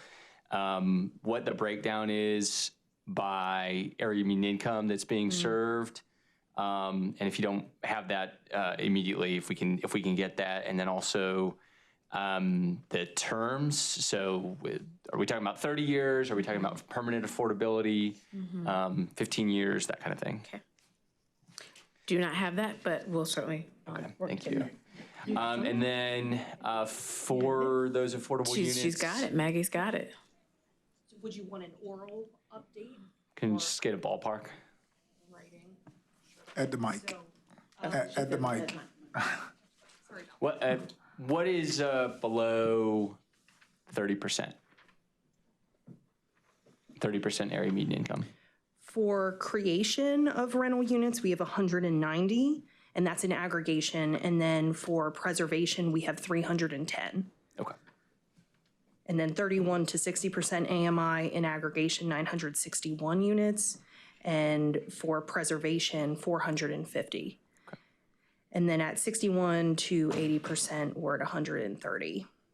And then as far as period of affordability, it really is project specific. I'd say generally it's at the 30-year point. Some have 50 years, some have 45 years, so it's project specific. Okay, and some of those, it might be 30 years, but it's with a community partner or institution where we're pretty confident that it will be in perpetuity. Yes, absolutely. So Durham Housing Authority, for example, in perpetuity. Okay, so we don't, so based on what it was in the table in front of you, we don't actually know kind of the breakdown of the affordable units with regard to permanent affordability versus ones that will actually be 30 years or 50 years.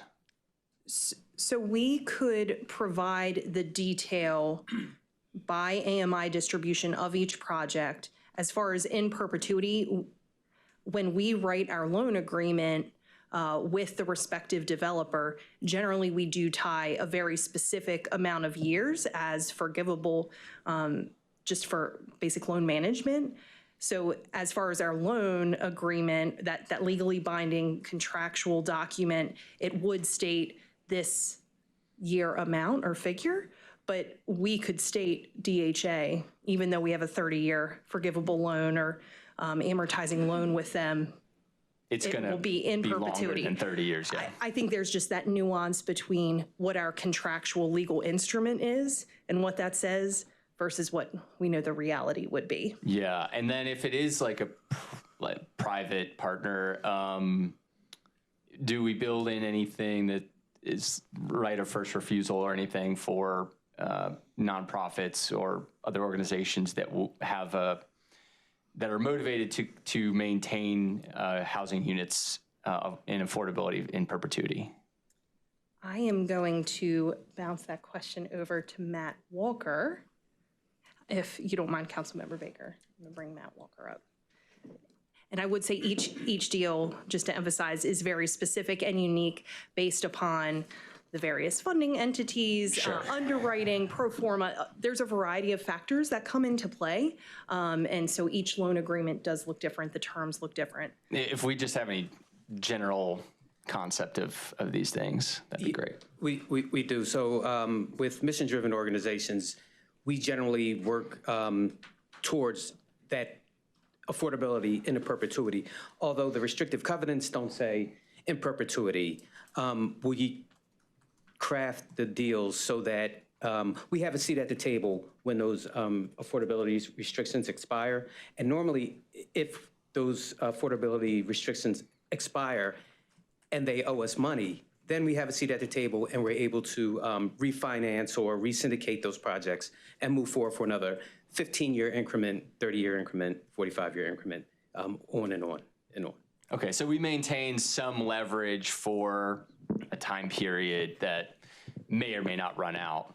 Exactly. But a time period that's probably at least 30 years. At least 30 years. And remember, we have investors that are in those deals, and especially when we're working with the Housing Authority, they'll work to make sure that at the end of those initial affordability periods, that those investors are taken out so that we have more mission-driven organizations, land leases, long-term land leases, so that the land comes back to the DHA or to the mission-driven organization. It gets tricky when you're talking to for-profit developers, but they've all understood that we're looking for long-term affordability, and they're working with us for those 50-year covenants, 45, and moving forward, so on and so forth. Thank you. So the mechanisms for protecting affordability are built into, not necessarily into like covenants or deeds.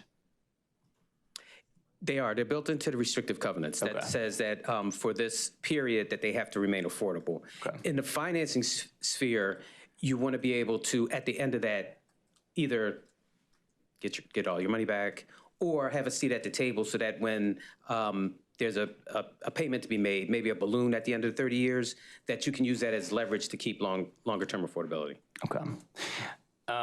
Thank you so much. If I jump in on this. So we talked about this during the budget season. So the money we put into the Durham Affordable Housing Loan Fund, the county match and the Duke match, that's exactly what that loan fund is to acquire, as properties are coming out of their affordability period, we can then, with Dolph, actually acquire them and bridge them over to a nonprofit who wants to actually continue managing it as affordable properties. So that's exactly what because it's not a multi-purpose housing trust fund. It's kind of exactly to acquire properties that are coming out of affordability. Yeah, no, I appreciate that. Yeah, and I believe in decommodifying housing to the extent that we can and using all the different levers and mechanisms that we have to be able to do that kind of thing.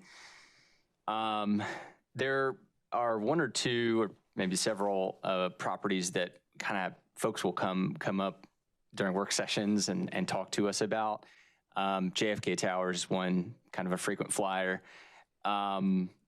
So, you know, they've got some money from Forever Durham. What kind of leverage does the city have in ensuring that they are maintaining the property, that things are safe, that tenants are getting what they need? So our loan agreements come with restrictive covenants, and they all point to keeping the property decent, safe, and sanitary. And if you don't keep the property decent, safe, and sanitary, which includes those maintenance items, then you would be in violation of your loan agreement. That's the leverage that we use when we talk to the developers to keep the units in decent working order. Thank you.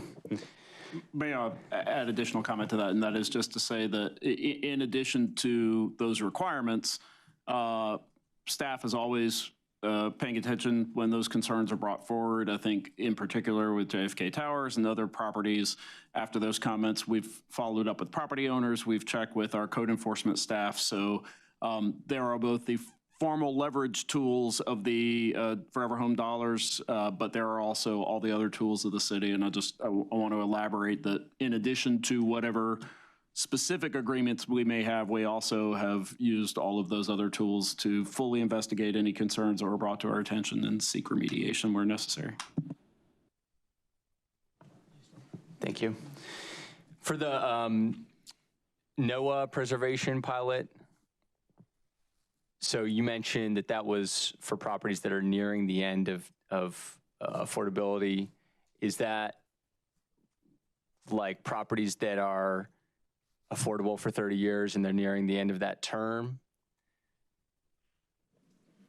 Well, let me just, NOAA, naturally occurring affordable housing, wouldn't have existing income restrictions on it. That's what I was wondering. So we're just kind of talking about properties that are maybe aging and distressed, nearing distress. You know, naturally, just affordable, just naturally occurring affordable. Now, you may look at these properties and they may have some deferred maintenance. Maybe that's why they're affordable at this point. They're just not very expensive at this point. A judgment call. Yes, yes. Okay, yeah. Thank you guys so much. I really appreciate this. I think a priority for me is to spend public dollars on those who are most in need, so the lowest wealth, the lowest income families and individuals, people who are unhoused. So when I see that we are not meeting the goal for down payment assistance programs, which I do think are important, that is probably the bucket that I am least concerned about. Again, I think that's an important place to put some public dollars, but I also think that having stable rental housing, making sure that we're serving people who are unhoused or previously unhoused, I think that that needs to be the priority for public dollars. Every city faces challenges with down payment assistance programs for a variety of reasons. We have faced it in the past. The whole system of getting a mortgage and buying a house favors those with, social capital. And, when we look at South Side in Durham and what happened there and the gentrification that happened there using CDBG dollars, it was really low income, privileged people who benefited the most. So kind of like grad students who were temporarily low income. And so I think that's almost just inherent to down payment assistance programs around the country. I am still interested in a comprehensive housing plan. I know that we've tackled that in different ways without doing a full comprehensive housing plan. And I would like to see how Forever Home and any other publicly driven housing programs fit into the broader scope of a comprehensive housing plan and a housing study. I would be interested in kind of a qualitative analysis once we're nearing the end of spending on Forever Home, just kind of hearing what went well, what didn't go well, what would we do differently, what are we really proud of. I think that would be helpful for us to wrap our minds around everything. And then, I think I am very interested in what are investments we can make. Yes, I think that we need to deliver to residents who are feeling the pain of housing challenges that we face today. I'm also interested in what are some of the interventions that we can make as a public sector today that will benefit people down the line in 10 years, in 20 years, in 50 years. I think maybe the example that most housing advocates bring up for best system of housing is maybe Vienna, Austria, where so much of the housing stock has been decommodified. The largest landlord in Austria is the city of Vienna. And a lot of that has to do with decisions that were made in the 1930s. So what are some of those things that we can do today that would benefit, the next generation? That's what I got. Thank you so much for the presentation. Thank you, Mr. Kopak. Yeah, so just to kind of echo the comments about trying to serve our residents who are at lowest AMI as a priority, I would echo that. And getting back to Councilmember Cook's, assessment of the cost effectiveness of some of the stabilization work, I think it's worth looking at. I know we may not have flexibility now to move funding based on the funding source as we plan for the future. Thinking both about the cost to execute. So, $80,000, for down payment assistance, plus layering on other sources of funding from city and others, versus, $2,000 to help keep someone stable. And then also just thinking about how hard are we working at demand creation from a staff time in order to generate the demand in order to be able to deploy a program. And so I think it'll be worth, as we look toward the next phase, if we don't have the flexibility now, to think about how do we prioritize and how do we evaluate also that cost per impact, targeted at some of our folks who are the most vulnerable and at the lower scale of income. So thanks.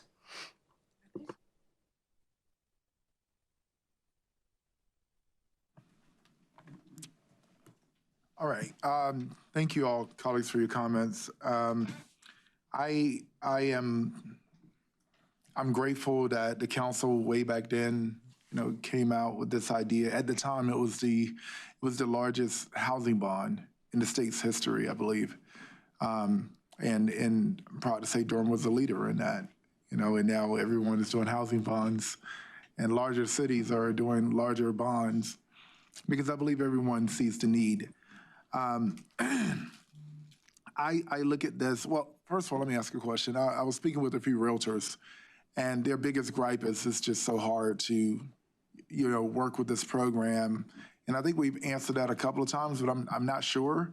I didn't hear when we were talking. One of you all were asking about I think Councilmember Cook was asking about the feedback. I'm really interested in hearing, more of that feedback from the actual the person who's seeking the loan or seeking the assistance, the applicant, and their experience. But the applicant is supported by a realtor, and I've spoken directly with the realtors, and this is the program they named the most, and say it's just extremely hard to work with. And I'd like to know, one of you have had a conversation with any of them, staff, and were any of the industry experts a part of the process creation? And I guess, 3, what are they saying from your perspective?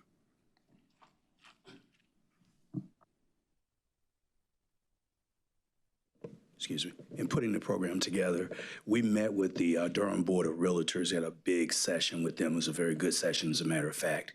And we were interested in finding out from their perspective what would be needed in order for them to do their job well, to help locate affordable units to suit the needs of our loan applicants. We took some of their suggestions and put them into the program. And periodically, we talk to realtors, just like we talk to the lenders, to see if it's working.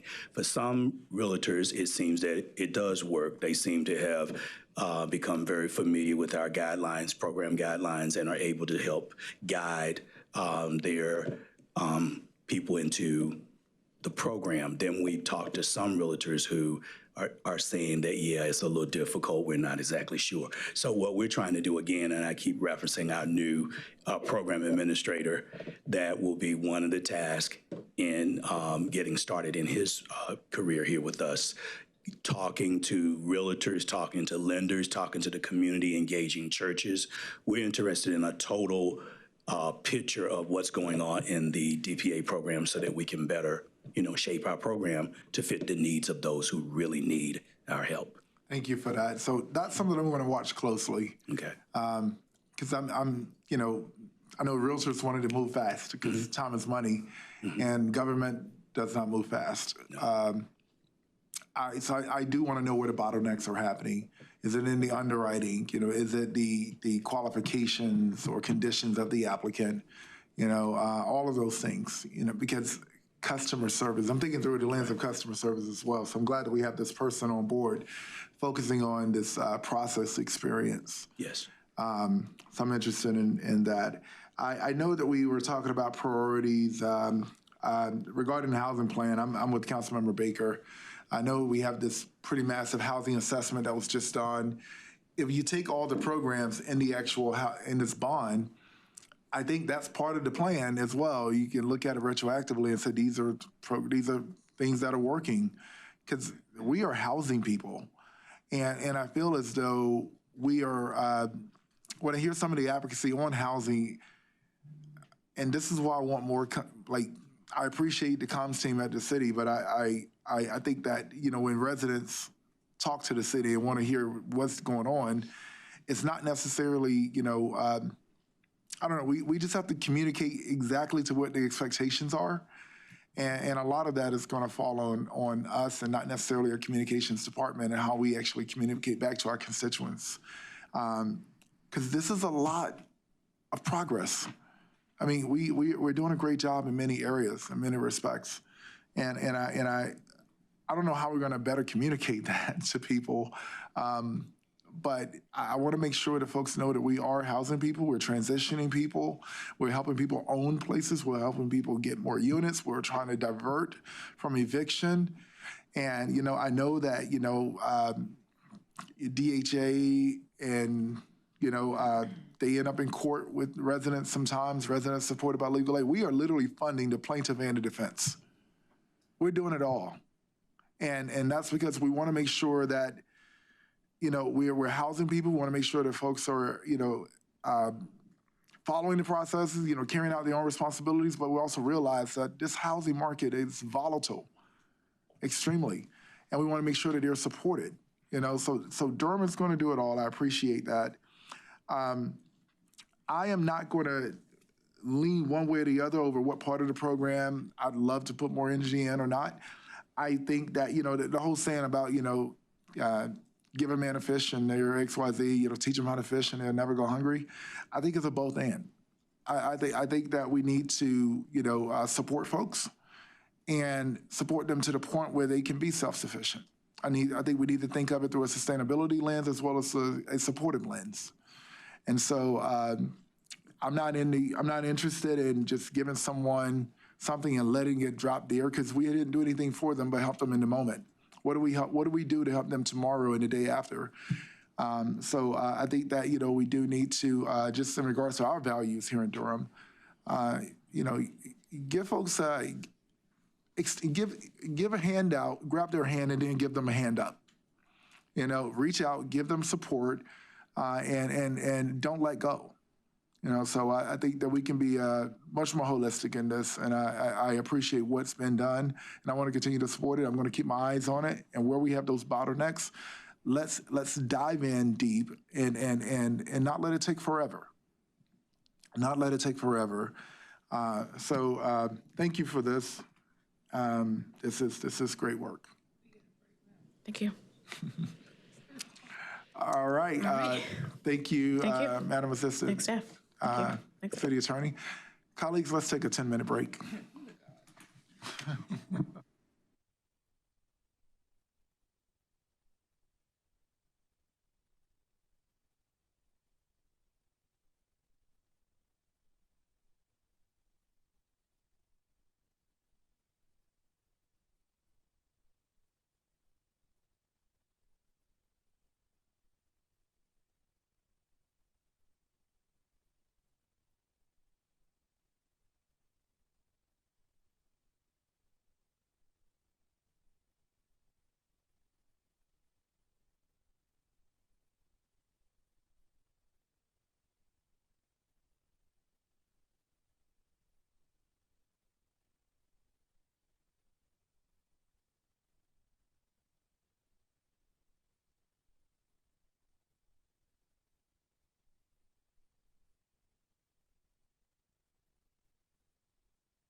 right, welcome.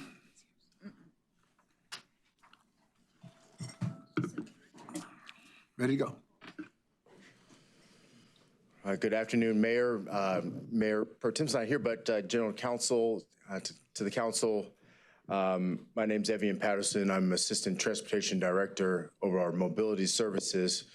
I'm also joined by our Director today, Sean Egan, and our Senior Parking Manager, Andre Williams. And we're delighted to be here to talk about give you an overview of our parking system. The request to do something about parking has been shaped by residents and especially by businesses who are really navigating some new economic realities, changing customer patterns, and ongoing shifts in workplace behavior post-pandemic. So in that context, today's presentation is designed just to give you a clear picture of how our parking system works, the factors influencing downtown access, and operational and policy considerations as we think about how to shape the future. Our goal is not to advocate for any specific direction, but to provide a foundation for the conversation you want to have about downtown parking and its role in economic vitality. It's just a little bit of an agenda. Today we'll start with some parking management principles and hop into some of our practices and policies, do a look at our comparisons with other cities, and come back for some discussion with you. If you'll indulge us, we'll do a little parking management 101. Parking management is about balancing access, turnover, and customer experience. It connects the stewardship of public assets to economic vitality, and when well managed, parking becomes an enabler. People can get downtown easily, businesses have better turnover, and visitors can enjoy a predictable and safe experience. This slide shows the core components of our system and how it functions. Durham's parking system is comprised of on-street parking meters, off-street garages, lots, residential and monthly parking permits, curbside access management, and customer service. And these all have to work together every day to support the downtown activity. On that bottom row, on-street parking supports turnover and more of the short trips and inconvenient trips. Off-street garages provide longer-term parking reliability and safety. Permits and customer service ensures residents, workers, businesses, they receive support and responsiveness. And that last piece, curbside management, balances commercial loading and unloading, ADA spaces, micromobility, and transit access. So all these, support what's on that the row above, really to achieve some of the goals of economic vitality and connected mobility, and also to provide a safe user experience. And we want to show that parking is not a standalone function, but really part of a larger transportation and economic ecosystem. The 2018 study remains a baseline for us. It found that public parking tends to be more heavily used than private supply, even though private lots make up a larger share of total spaces downtown. The studies show the different peak times, weekday office demand versus weekend nightlife and event demand. And it projected a nearly 59% increase in downtown residential units, meaning more people living, visiting, and circulating in the downtown core. This text really helps to explain some of how the perceptions shift over time, depending on time of day, location, the audience, and really how the evolving land use patterns are changing as well. So when we talk about best practices in municipal parking, we tend to focus on predictability, fairness, and the user experience. A key industry benchmark is to maintain about 15% of on-street availability, which equates to roughly about 1 to 2 parking spaces per block. This really signals a healthy turnover on a block. This also keeps space open for those other quick trips like access to food deliveries and pickup, short errands, or brief appointments. We also want to encourage a park once environment where downtown visitors can park in a garage and walk or take a scooter to multiple destinations like dinner or show at DPAC or the Carolina Theater without really needing to repark. And it also aims to reduce traffic congestion and circulating, as well as improving mobility throughout downtown. A key part to improving the parking experience also is making payment simpler and more intuitive. As a best practice, cities are moving towards flexible, customer-friendly technology, and Durham has been doing that intentionally as well. So tools like Park Mobile or mobile payment allow customers to pay quickly using their smartphone and then move on to their next destination without that stress or frustration or even confusion. And I'm happy to report today that Park Mobile now accepts Apple Pay, Mr. Mayor. But more importantly— Thank you for that. Sure. We continue to offer multiple payment options so customers can choose what works best when using technology and to remove that friction instead of creating it. And finally, we continue to invest in programs that support affordability. In 2021, with the direction from the council, we launched a low-income discount parking permit program for downtown workers, and since then have received over 270 applications and issued 162 permits, demonstrating both the need and the city's commitment to supporting workers who rely on downtown parking. So building on those best practices, this slide offers a brief look at the key functions that keep our parking system operating smoothly every day. These are those behind-the-scene elements that directly shape the parking experience for customers and access downtown. First, we price parking competitively to ensure availability while staying aligned with the local market. Our pricing helps ensure there's adequate turnover and a balance between convenience and access. But we're also operating in a marketplace where private lots have popped up in high demand areas, particularly increasing since that 2018 study. And we've learned that some have begun to charge up to $3 an hour in some locations. And this really highlights how valuable parking access has become throughout the area, especially with the evolving landscape downtown. Second, our system relies on integrated technology and upkeep to maintain quality customer service, including smart meters and pay stations, parks gate equipment, license plate readers, advanced mobile payment systems to collect the revenue and back-end financial management. These components have to communicate seamlessly, and maintaining them requires a coordination between our operations and IT and finance and customer service. Third, the curbside is changing rapidly, and balancing those needs has become a necessary requirement for us. In many cities, up to 40% of curbside stops are 15 minutes or less, often from those delivery drivers that we depend on to pick up our orders or passenger and ride share.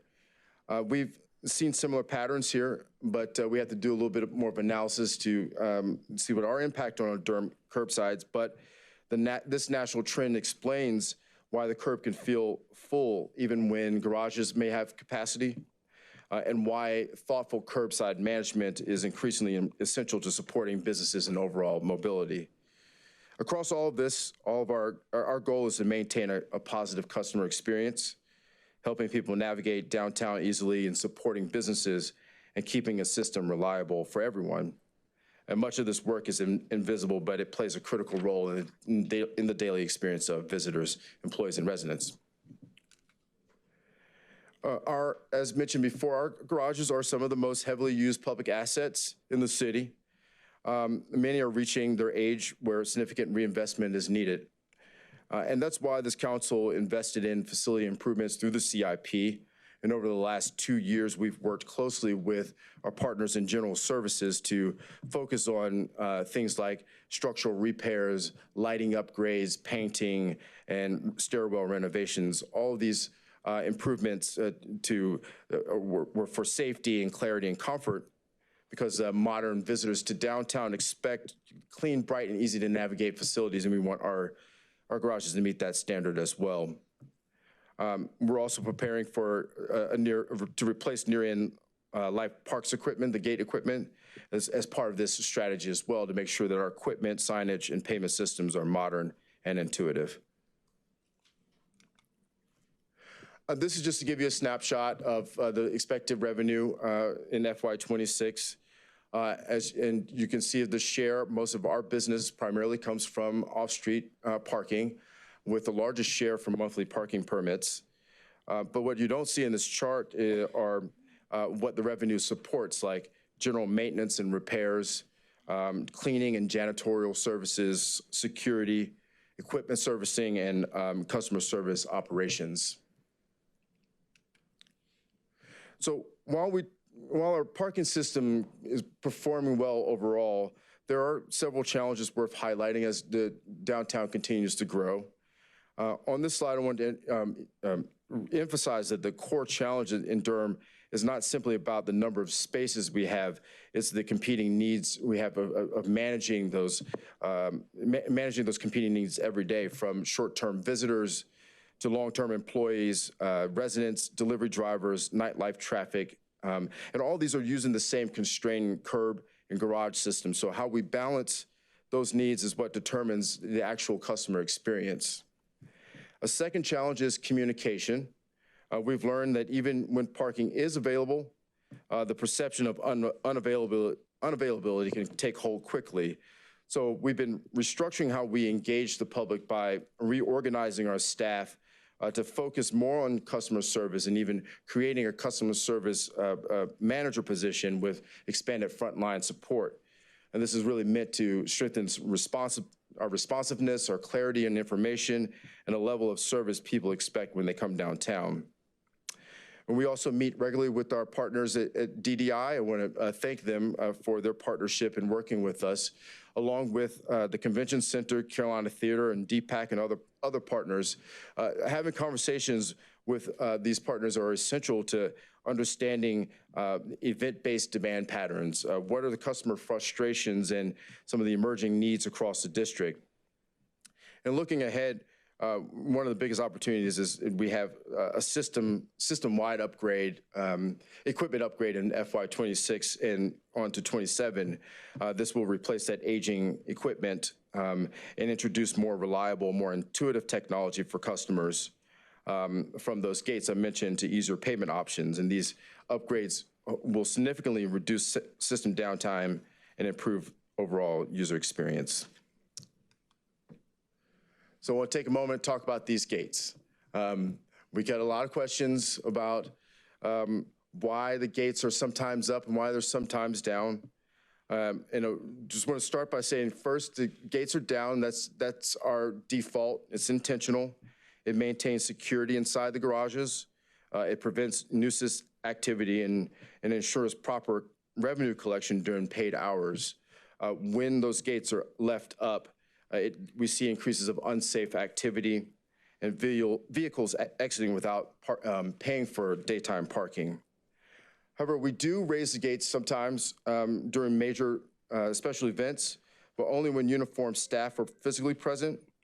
That helps manage large surges of exiting traffic, and while maintaining a safe and controlled environment. And then thirdly, vandalism is an ongoing challenge. We see attempts to force gates open, lift them manually, and damage the equipment.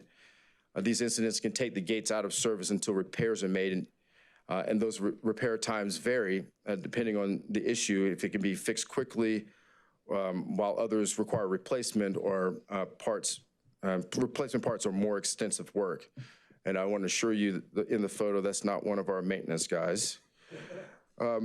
Our goal is always to keep the equipment functioning consistently and safely, and as we continue to refine those operations and come up with better communications to help customers, and so that they know what to expect.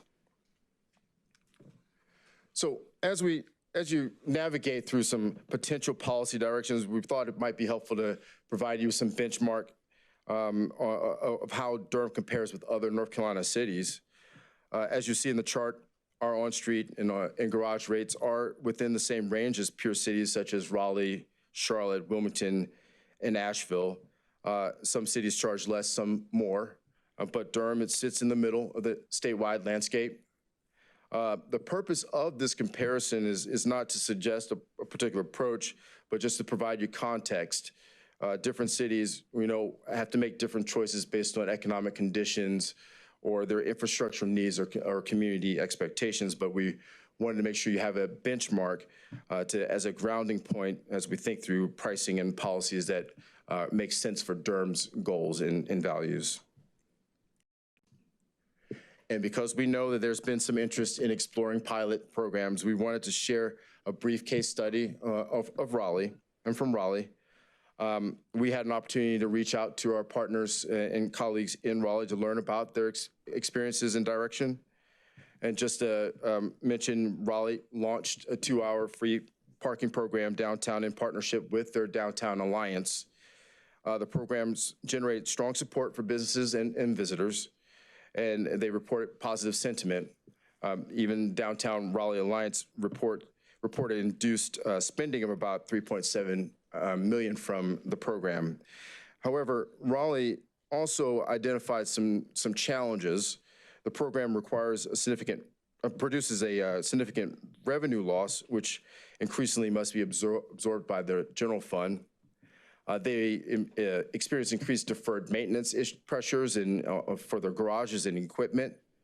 And the council met and were supportive, but extended the program temporarily and expressed some concerns about the long-term sustainability of the program.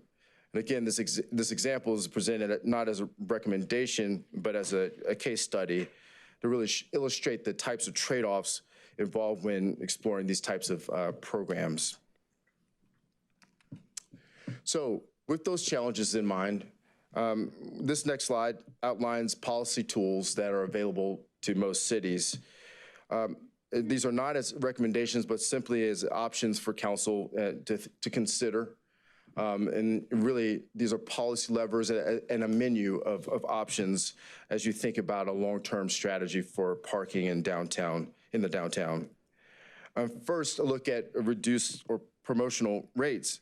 Depending on council's goals, and pricing can support lower cost options for workers, or the council could consider targeted promotions to support economic activity downtown. Or look at parking prices more broadly. Our on-street and off-street rates are currently very similar. Perhaps considering making adjustments to the current rates to help shape that demand and stimulate more turnover on street for short trips and push more longer stays in the garage. Some peer cities have done paid parking on Saturdays while keeping the parking garage free during evenings and weekends.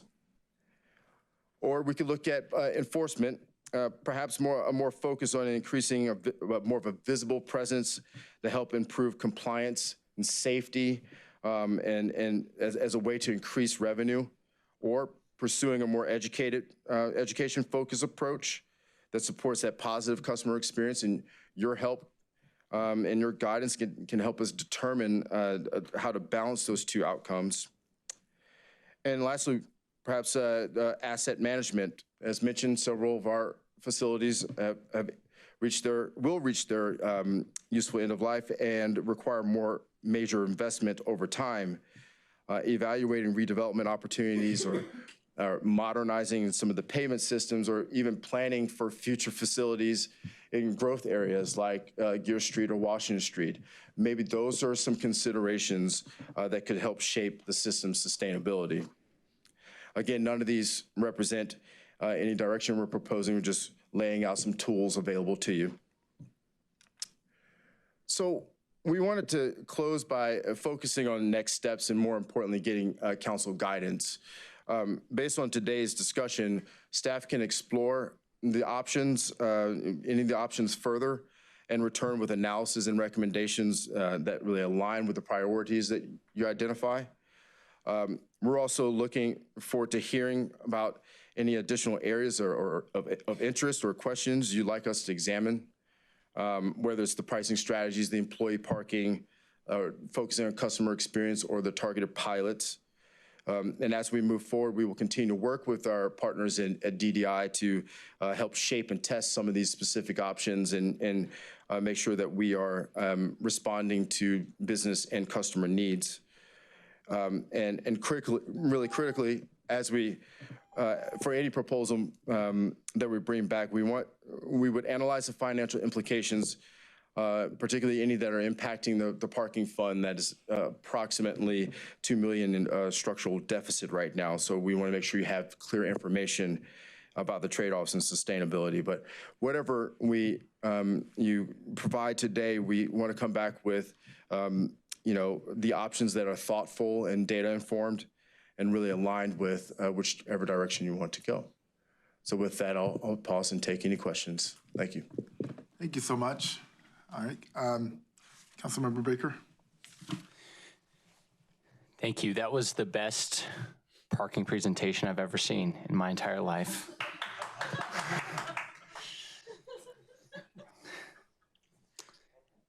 Do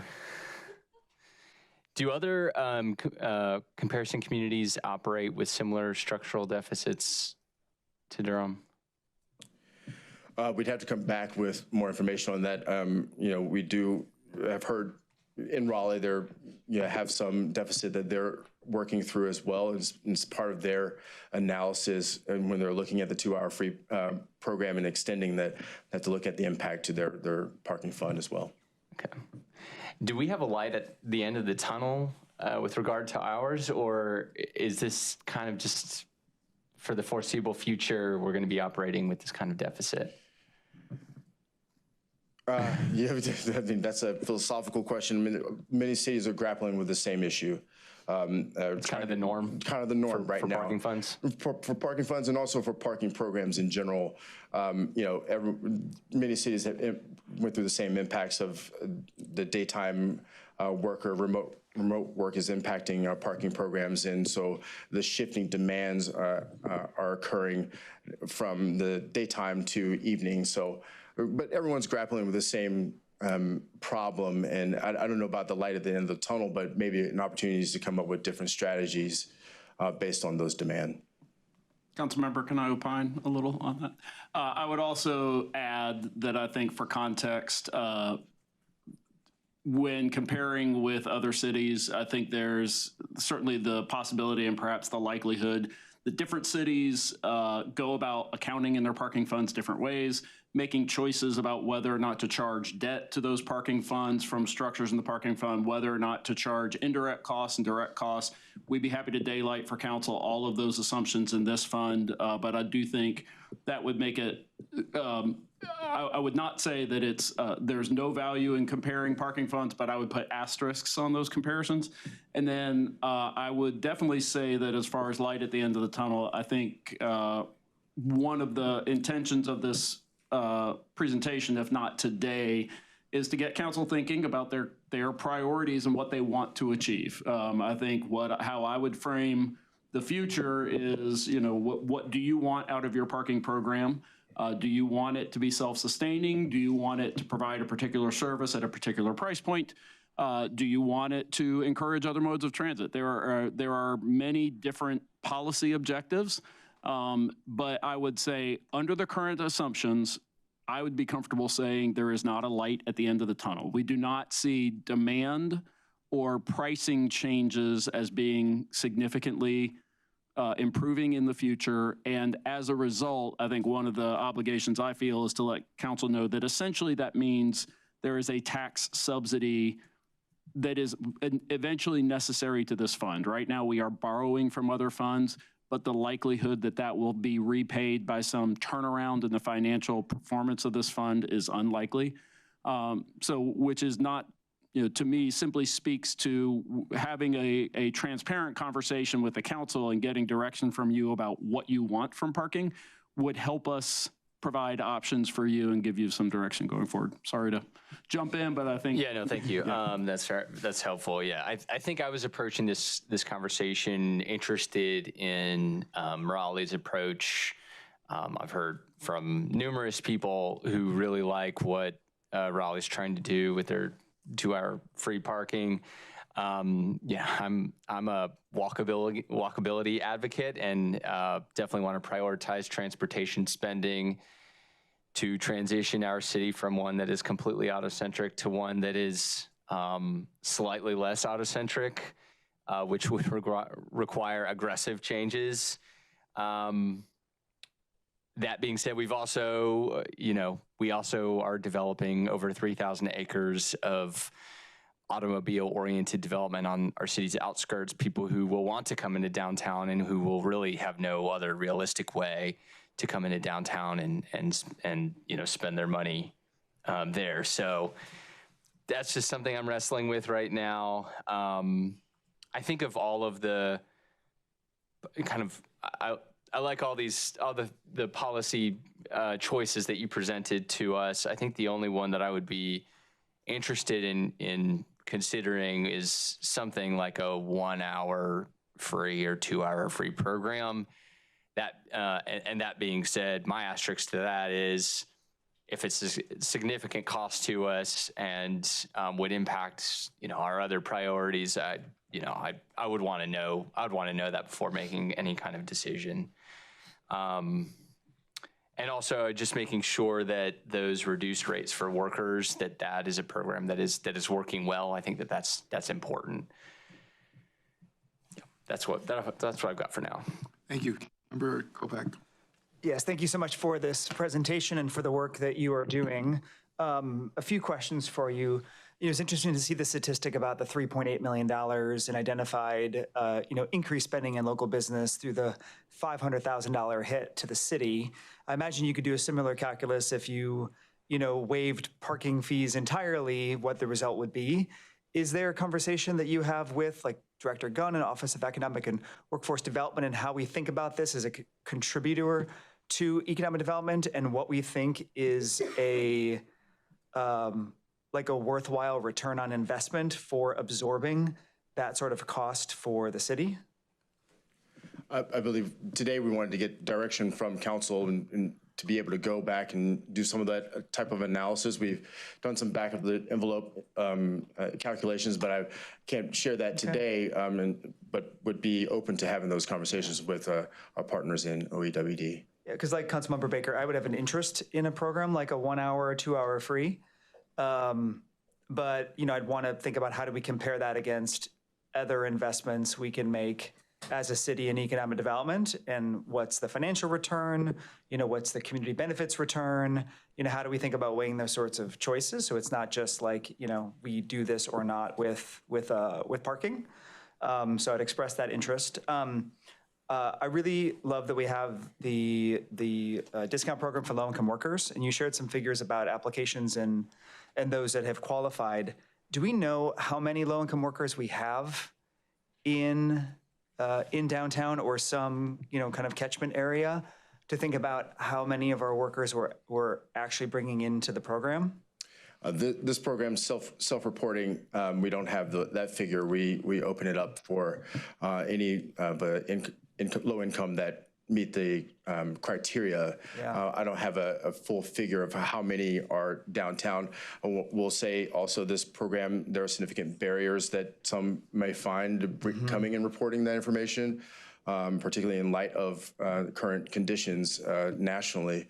So those are some of the complications that we deal with when we're reaching out and trying to bring people into the program. Some are just unable to engage with the government. Yeah. But we can work on bringing that figure back. I'm interested myself. I don't know if DDI has I wonder if anything DDI like that. or the chamber, others Yeah. have some sort of, estimates of what sort of population we're talking about. And, you mentioned some of the barriers, and I think it's worth considering how we might address those. I think that, like with most, public programs, the more paperwork, the more bureaucracy that someone has to go through, the less likely we'll see the participation. I mean, we saw what happened with the DEER program for the city, and the participation, in that program in terms of, waiving old, fines and fees, right, for driving and other, issues, simply by making it really easy to participate. And I know that it may be that if you completely do away with kind of program, processes and guidelines, then, you have a concern perhaps of people taking advantage of it that may not, otherwise meet some sort of qualification, but that's a trade-off. And my interest would be is, based on our identification of the barriers, how far can we go in removing and eliminating those? And what risk are we willing to accept in order to make it much easier for our low-income workers to participate in it? Yeah. And so that would be an interest that I would have. Well, I will mention that we've tried to lower the barriers as much as we can.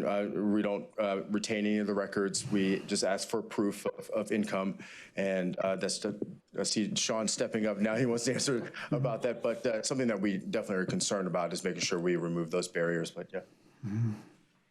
So we've also, as part of the changes we made last year, we introduced a $20 a month evening worker parking permit.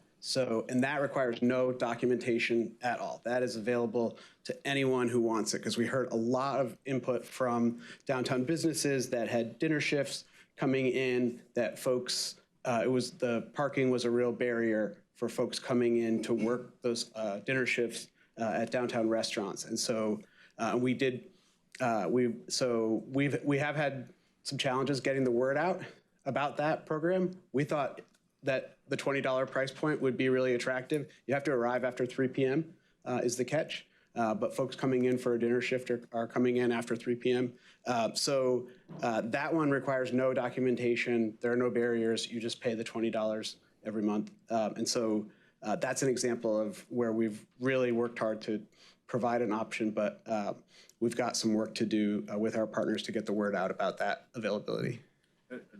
Also just want to mention and thank DDI, because we've worked very closely with them in getting the word out and even meeting people where they're at is, part of our equity goals here in the city. So we're trying to make it possible and make sure that it's a viable option for folks who rely on our parking. So thank you so much. And just a third one, and this is going to be a bit farther afield, but I'm just curious to think about our parking footprint. And this may be a question for you and also Director Probst, but think about our parking footprint of lots and parking decks. And, is there an opportunity as part of our renewable energy goals for the city, to think about those as sites for solar energy, while also providing the benefit of, cooling cars that are parked in the summer. It could be a way to also to stabilize energy prices and reduce energy costs, and potentially think about as a way to help, defray, this parking debt, or, find other ways of supporting the community financially through that. So I just want to put that on the table. Just think, what are the possibilities of using this footprint we have for that purpose? So thanks. Thank you. Hello, thank you so much for the presentation. So I believe that the ask was what we wanted to see downtown parking, so I'm going to stick to that because I would hope to go home at some point this afternoon. So for me, I just really think about and I just have a couple questions. Which year did we switch from free parking in downtown Durham? Was it around 2018 that we had the free parking, or we switched over? Well, do you remember? That was before my time, so I'm going to get an answer. I feel like we had free parking at some point in downtown. 2016, that's right, when we introduced parking meters in 2016. Okay, just wanted to clarify that. I'm sorry, and by free, do you mean on-street? On-street parking, yes. I was going to say the garages for my entire time here have always been paid, but the on-street parking was, got it, thank you. So just thinking about that from my perspective, it is incredibly hard when I do try to come downtown to maybe I want to pick up some food from somewhere and I can't find on-street parking.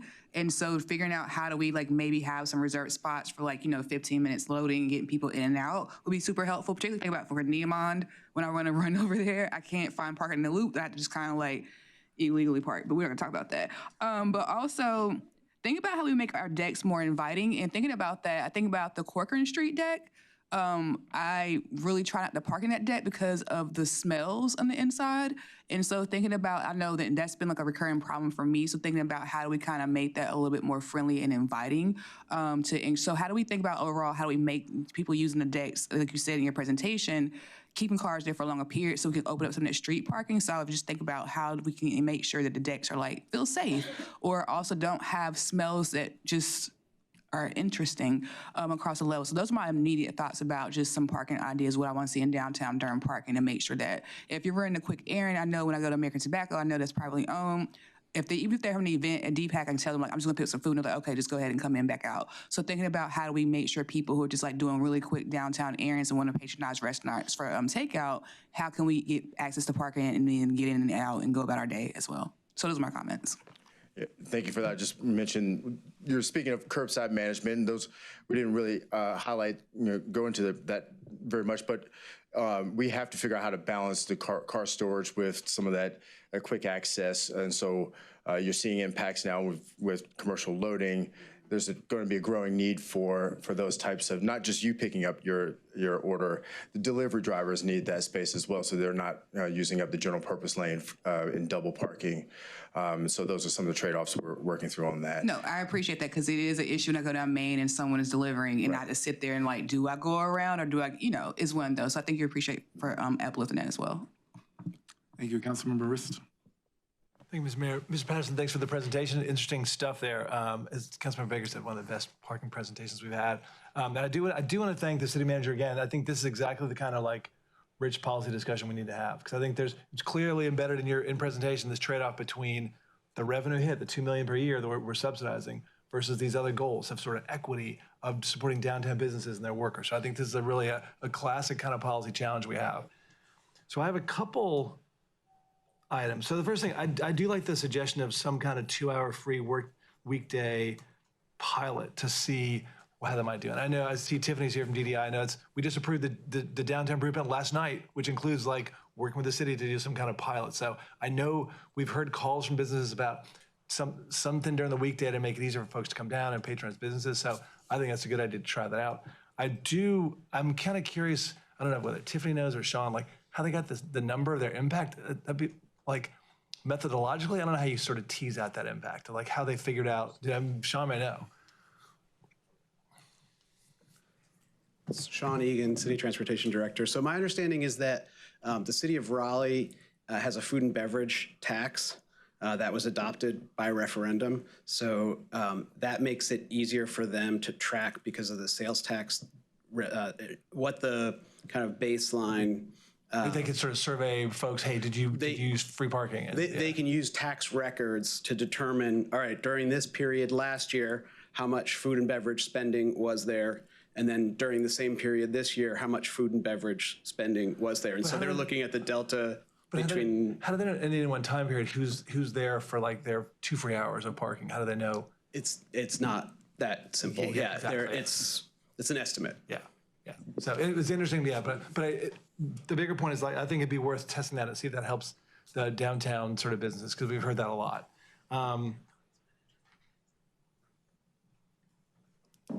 The other thing I like, as my colleagues have said, I like the idea of continuing to test these discounts for downtown workers and seeing how the take-up is and how that's affecting workers and the business owners that employ them. So I think continuing that makes a lot of sense.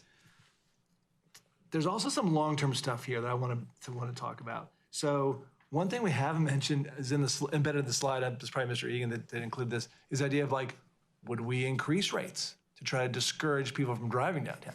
Because like the elephant in the room is we're investing big time in this council in fare-free buses, right? Which all come downtown, and yet we're also investing in $2 million a year in parking to encourage cars downtown. So I think some continued conversation about like, do we want to encourage more people to use buses to come downtown, use a micro-mobility device you talked about, use a scooter to get from the bus station to DPAC or whatever. I think that's something we need to think about, because we're paying double, right? We're paying for parking, we're paying for fare-free buses, and we're kind of going different directions there. So I think it's really worth looking into that. The other thing is that, we've got these, back to the $2 million, that's largely debt service, as I understand, on the garage that's on the loop, right? So how is that like 30-year, kind of like what's the period that those bonds are? Maybe ask Tim to address that, Tim Flora. Because that would suggest because the manager said, well, it's not going to go away soon, right? So this is for the Morgan Rigsby deck, is that 15, 30-year deck? Oh, yeah, Morgan Rigsby was 20 years. So that 20 years would end maybe in like 15 years or something, right? 20. So it's like 10 years. Yeah. And so in that time, we're pushing, I think late 20, yeah, right. 30, almost 40, 20, 40. So as the city continues to develop, and in that time period, we're also going to see likely Chapel Hill Street. That garage is probably the oldest or the one that's sort of the furthest along, right? So we'll have to make a decision. Do we like reinvest in rebuilding Chapel Hill Street? Or do we, because we got Fairview buses, say we want to continue to invest in people coming down here with our transit? We want to maybe get rid of, decommission some of these parking decks, right? And not rebuild it and incur more debt, and maybe have more development there, either open space or housing or commercial. So those are the kind of things I think long-term we should be looking at. Because as we grow as a city, we get denser downtown, we want high-value development downtown. Having more parking decks and garages may not be the way to go, certainly from my perspective. So I think that's something, again, that's a longer-term thing, but I think that's something we really need to begin thinking about more clearly. So. Sorry, I did not introduce myself. Tim Flores, Finance Department. Yeah. Councilmember Cook, any comments? Thank you.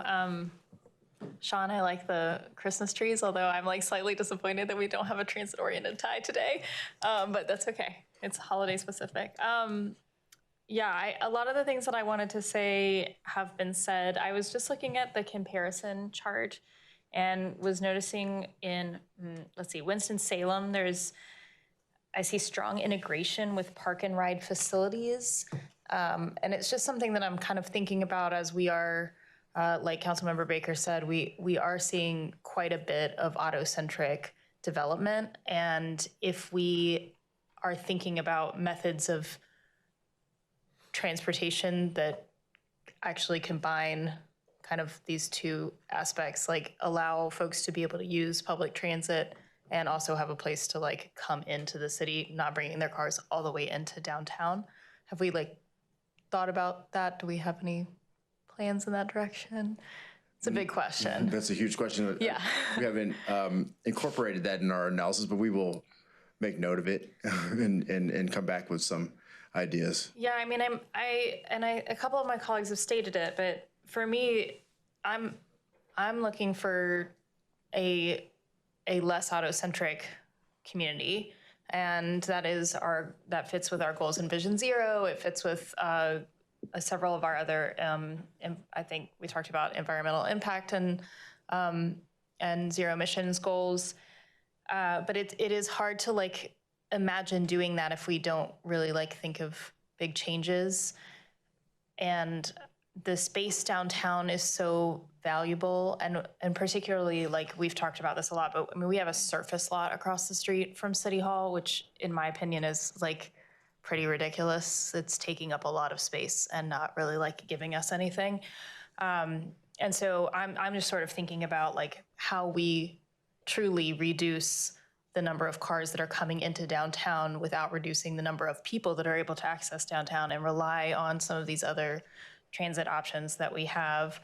I thought it was interesting that you talked about how expensive the private lots are. And like the slide before, you were like, oh, it's interesting. Our municipal lots are heavily used. Like our municipal lots are heavily used because nobody wants to pay the parking fees in the private lots. And I'm guilty of that. I do take the bus, but when I drive downtown, even if I'm like nearby a private lot, like I'm driving out of my way to park in a city lot, because that's just how I feel about that.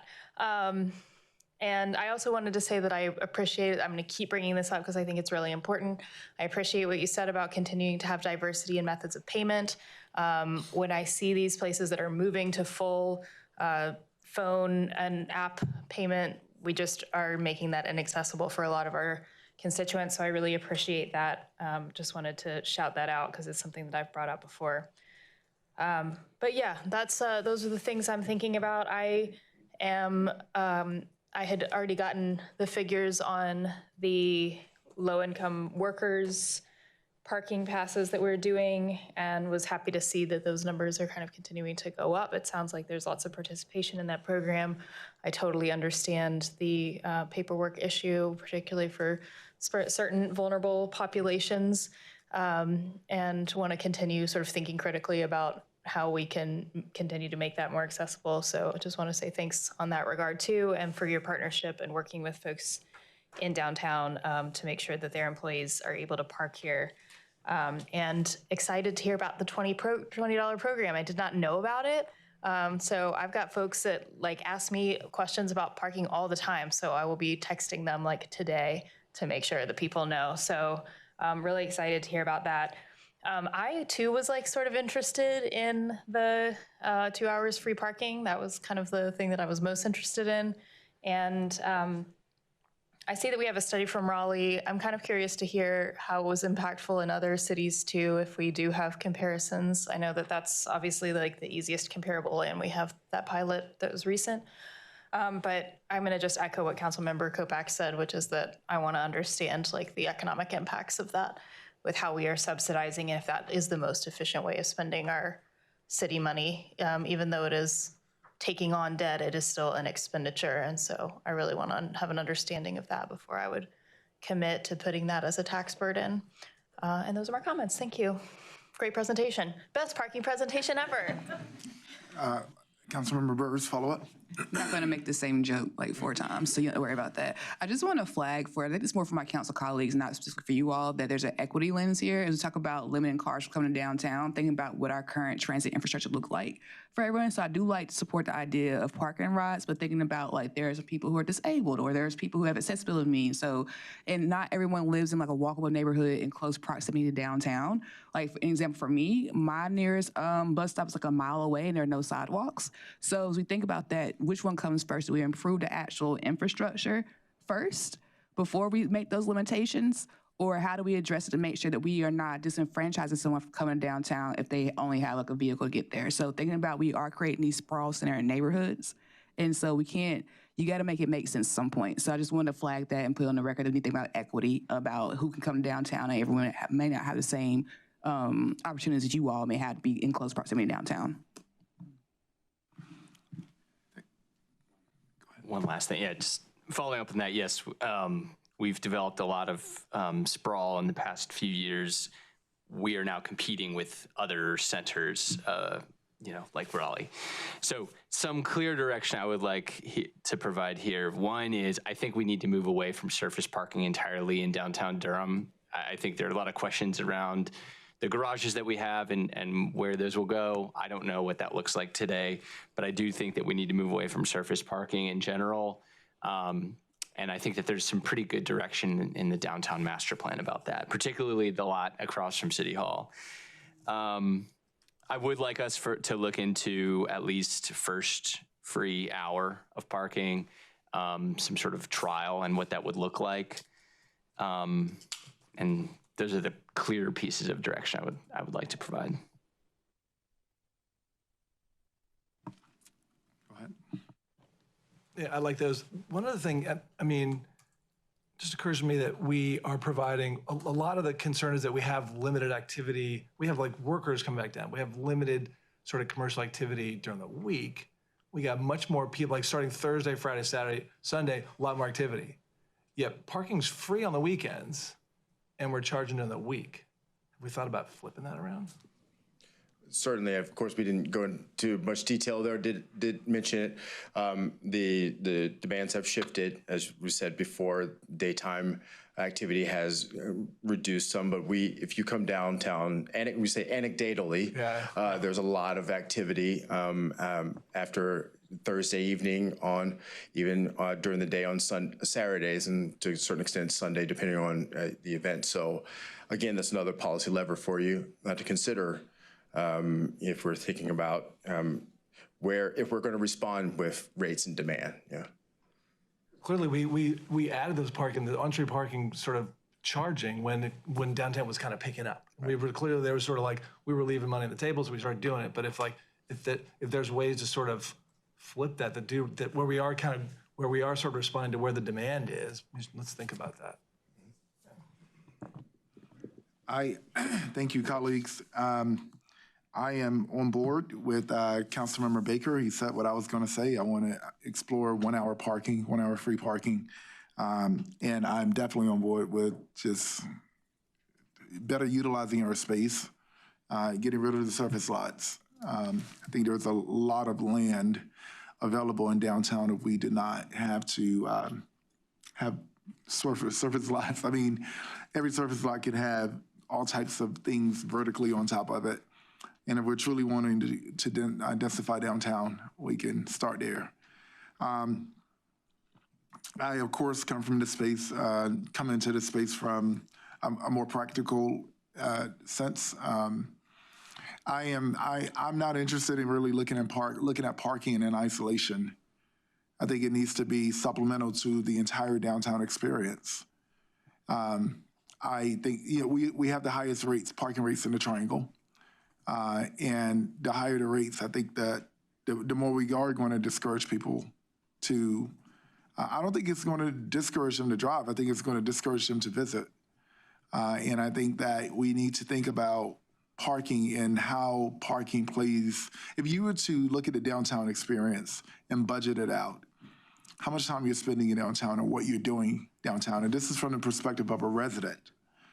A resident that's leaving home. We are still in a southern city. We're not New York. We're not a compact northeastern city where we have a subway, we have, a vibrant bus system. We want to get there, but I don't want to pain the folks living now so bad because we are conceptually wanting to get, we need to get there, yes, but we're going to get there as the population densifies. So it all works together. I look at this as a jigsaw puzzle and not, taking game pieces off the table. So I'm interested in that 1 hour parking, and I'm interested in a robust marketing campaign for it, so that we can encourage folks coming downtown. That's folks that are going to, leave home and drive to where they're going. That is the natural. We can conceptualize all we want, but we have to also not ignore the natural behavior of people in a U.S. southern city. They're going to get in their car and they are going to drive. And we have to think about the people who aren't even listening to the city council right now, who have no idea what we're talking about, and that is the majority of the city, unfortunately. Go back to the plastic bag debate. It was a great idea for a kid in a class to say, we should charge 10 cents per bag and tell the restaurants to charge the 10 cents if they're gonna need it. Yeah, good luck with that. And when the word did get out that we were thinking about doing that, immediately people started saying, wait, I use it as a trash bag. Oh, wait, we found a lot of cultural practices that did not necessarily relate to the proposed policy. I look at it the same when it comes to parking. We can encourage, riding the bus because we are paying for it, but I also think about what happens when, as a restaurateur, and what I hear from my small business peers, and it is a reason why they're saying, parking is an issue because their customers are saying it. My restaurant is on ATC's campus. Good luck with my reservation staying full when the Bulls have a game. There is nowhere to park. And they're not going to park somewhere else and get on a bus and come down. Just not happening. So I wanted us to make sure we're thinking about this holistically. We're thinking about it from the customer experience, from the resident experience, and I haven't even gotten to the visitor experience. We want parking to work. We want this fund to work. Then bring more things downtown for people to enjoy. Put more things downtown for people to come to. And think about it from a resident perspective as well as a visitor perspective. I love our residents. They spend money every now and again. Visitors spend money every night. And so more festivals, more events. The Durham Farmers Market is a prime example. Every single weekend. You want to see the city activated? Go there. Or get on Main Street, right where Primrose and Flavor Hills just opened, and Killer Queen, which is a new wine bar. Now, that little corridor is activated now by way of people just taking a chance. Houston's, whatever else is in that corridor where they're all there together. It is a large concentration of people on Friday and Saturday nights, and in the farmers market on the weekend. So I think that we have some, as we're looking at this, I hope that we don't look at it as just parking alone and rates alone or location alone. Let's look at the behavior and the patterns of the people, and let's think of it through an economic lens as well. Create more reasons for people to come downtown. They're going to come, they're going to park in the decks, they're going to spend money, and that's going to generate the fund, rather than just only thinking about how do we supplement from another fund. that's how I'm looking at it. And Jonathan Melton, who's a city council and former mayor pro tem at Raleigh, Jonathan and I talked about this at the League of Municipalities years ago. And he said, who's going to be the first to introduce 2-hour parking? He beat me to it. They are now, they're carrying it out. I'm glad that we have lessons to learn from them. But I want to add a psychological component to this as well, and really following people's behavior. Yeah. Just one last thing, knowing that sort of like the 2-hour free, sort of there's a trade-off between that and this revenue, the $2 million thing, right?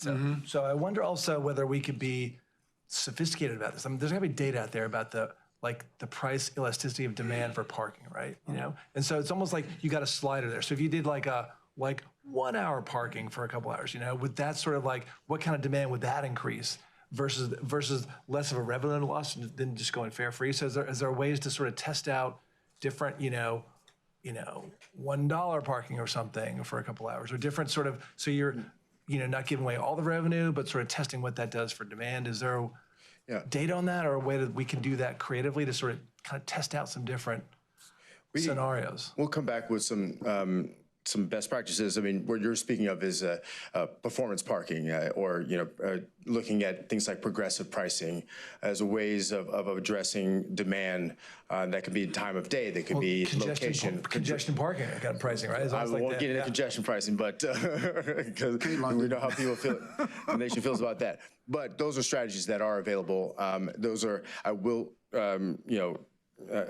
advise that is data heavy, resource heavy. There's a lot of analysis that goes into determining when is effective, or some cities have placed progressive pricing based on an event, if you want to look at it that way. There are ways that we can look at and bring that back for you if you're looking at where those trade-offs are. Thank you. If I can just add one more other thing I'd love to explore. We do see some vacancy in our parking decks. I would love to explore the idea of activating the top floor of our parking decks more. This is crazy, wild, creative idea, but and I know risk management is going to lose their mind on this. Risk management, are they here? But airplanes are flying. Metal birds are flying in the air. But if we had, if we somehow secured an ability to have events on the rooftop of our parking decks. I will say, when I came to college, that's where all of our parties were, on the rooftop of this parking decks. You would park in the parking deck. You would pay your $5 to get to the top floor, and that's where the parties were. And then someone filed a noise ordinance, and they stopped. But so you just answered your own question. We can bring those examples back if you really want to know our experiences with that. What I'm saying is, just a safe way to activate, some type of event, gatherings on the top floor. That's a lot of real estate up there, and being able to have something safely up there, and then people are parking in the parking deck. We've used very little footprint to do something quite impactful economically as well as culturally, whatever that thing is. So I'd love to explore that. And did you say you were closing the loop as well? Was that in the presentation? Director Egan? No. Okay, not yet? No, it's not. Oh, okay, all right. Okay, well, thank you all so much. I think you have some information, some direction. Do you need more clarity? Yes. Sorry. Oh, you were talking to him. So I appreciate this great discussion. I thank the transportation staff for leading a really thoughtful discussion.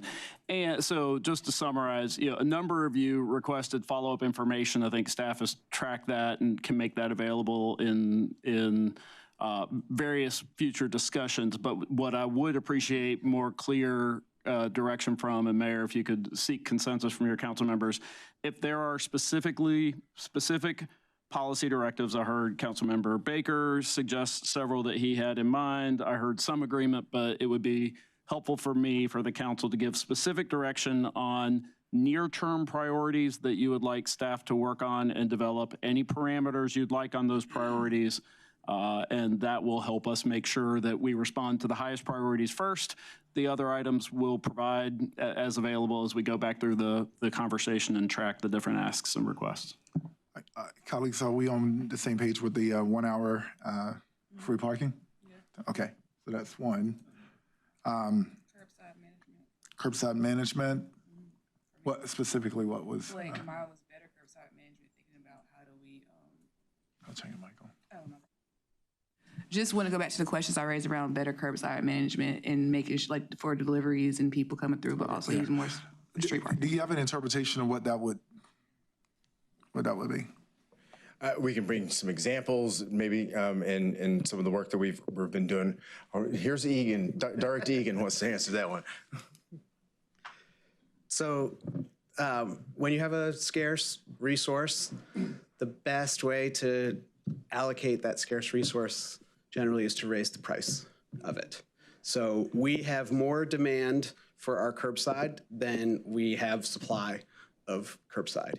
And so the way that works in economics is you raise the price until you get to the point where you have that 15% vacancy rate. So what we found is that establishing loading zones and things like that is generally not as effective because it's very difficult to enforce a 15-minute loading zone because you have to go there, mark the vehicle, and then come back 15 minutes later. And it is extremely challenging to enforce anything other than active loading and unloading. But that where we've seen this successful is where you set the price, you continue to increase the price. And what that does is it'll push more and more of those drivers to the off-street facilities. And so then that frees up that on-street space for the pickup and drop off and deliveries and going in to grab something and that kind of thing. So it is a blunt instrument price, but it is a very powerful instrument in allocating a scarce resource. I don't want to be the person that does that, so I'm going to take that back. Yeah, and I was gonna say how much of that is assumption versus reading the data that they will go to an off-street parking site, and is there the psychology of this? I don't want people saying downtown is too expensive to park, so I'm not going. So right now we have very little difference between the rates for on-street and off-street. It's a 25-cent per hour difference. It's not really a meaningful difference. We could bring back a proposal that would show you a much more substantial difference between on-street and off-street, and a per hour difference that really could change behavior. It would potentially even lower the current off-street rates and increase the on-street rates in order to get that balance correct. Yeah, I don't want to stall us here, because so I may reach out directly and talk more about it. I don't want to get caught in assumptions, and I keep it really simple. I don't want to be overly technical with it. Do people feel it's too expensive to come downtown to do anything? It is as simple as that for me. And I'm not interested in necessarily the rate difference, but more so, what is the customer experience? And what is that customer experience, visitor versus resident? And we may not have that data right now because it doesn't seem that we have a lot of mechanisms to track it. If we don't have those mechanisms, then I want to stay away from making decisions around it. I want to be well informed on that. So, and the other thing is, there is data being captured at Resi reservations. There are segments in there to talk about accessibility to where you're going, and that could be work with our small business owners downtown, retail shop. How easy was it to get here? So anyway, I'll reach out and get a bit granular. Our other one was surface lots that we had talked about. Say again. Service lots. Yep. I think the other thing was also like service lots, guys. I think the other piece was, I heard consensus around sort of the discounts for workers and sort of looking at that and sort of like potentially expanding that Just It's activated. Yeah, well, I'd raise that, Councilmember Baker and Cook also. But continue highlighted that, potentially expanding that, Councilmember yeah. Carl, but getting data, whether DDI, downtown, just about our total worker base, and just like recommendations for ways we feasible.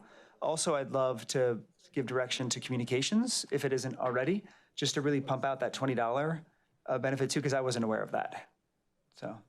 Yeah, that was, we ran into that problem last year, I believe, where, a server, entry-level employee was paying, over $100, sometimes two, based on how much they were working.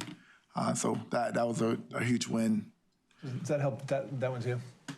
Yes, with the mayor's permission, I'd like to summarize, and you guys can wordsmith me if I over or understate this. So I heard consensus that we will collaborate with DDI and come back in the short term with a proposal for what I heard was 1 hour free parking. And so that would come back as a proposal with some analysis for council to discuss and then potentially adopt. The second was to consider direction from the council to explore divesting of surface parking lots. I didn't receive any time frame of that, but it sounded like an exploration that council was fairly specific about. And then finally, I would capture the last piece as council remains passionately committed to the downtown worker discount program, wants staff to continue to evaluate the effectiveness of that program, make any improvements we can to ensure it's fully utilized, make sure we fully promote and advertise that through all channels, that you're not directing specific changes, but that you are indicating your strong support for that program and want us to lean in. Is that close? Okay. Good. Thank you. And if you will, maybe I'd love to know the acreage of surface lots that we have, and maybe we're planning to see what's possible there. Thank you. Does that correspond with the DD? When talking about the surface lots, isn't that also included in the downtown 2035 blueprint? So are you just going to overlay what's already been outlined in that because they're already working together? Yeah, I would say there's a number of different discussions that have happened in the past that would inform this. I think we have had an inventory of downtown land that we have done for discussions around affordable housing or potential redevelopment. The downtown blueprint, the DDI that you just adopted last night, also I think speaks to some of those parcels. So we'll pull, I think, from all of those sources, the comp plan and all of those sources to bring back some thought pieces for council, and you guys can spur the next level of discussion. All right, well, that is everything. Mr. Manager, you want to settle up? Thank you, Mayor, council members. For settling the agenda, I have consent items 1 through 10, GBA public hearing items 13 and 14. Thank you. I'll entertain a motion to approve the settlement of the agenda. It's been moved and properly seconded. All in favor? Aye. Aye, all opposed. Good deal, good deal. Well, everyone, enjoy your holiday. When I first got on council, I spent the holidays in checking emails. That was a rookie move. Colleagues, go take a break. Go take a break. Take a break. Really appreciate everybody. Thank you.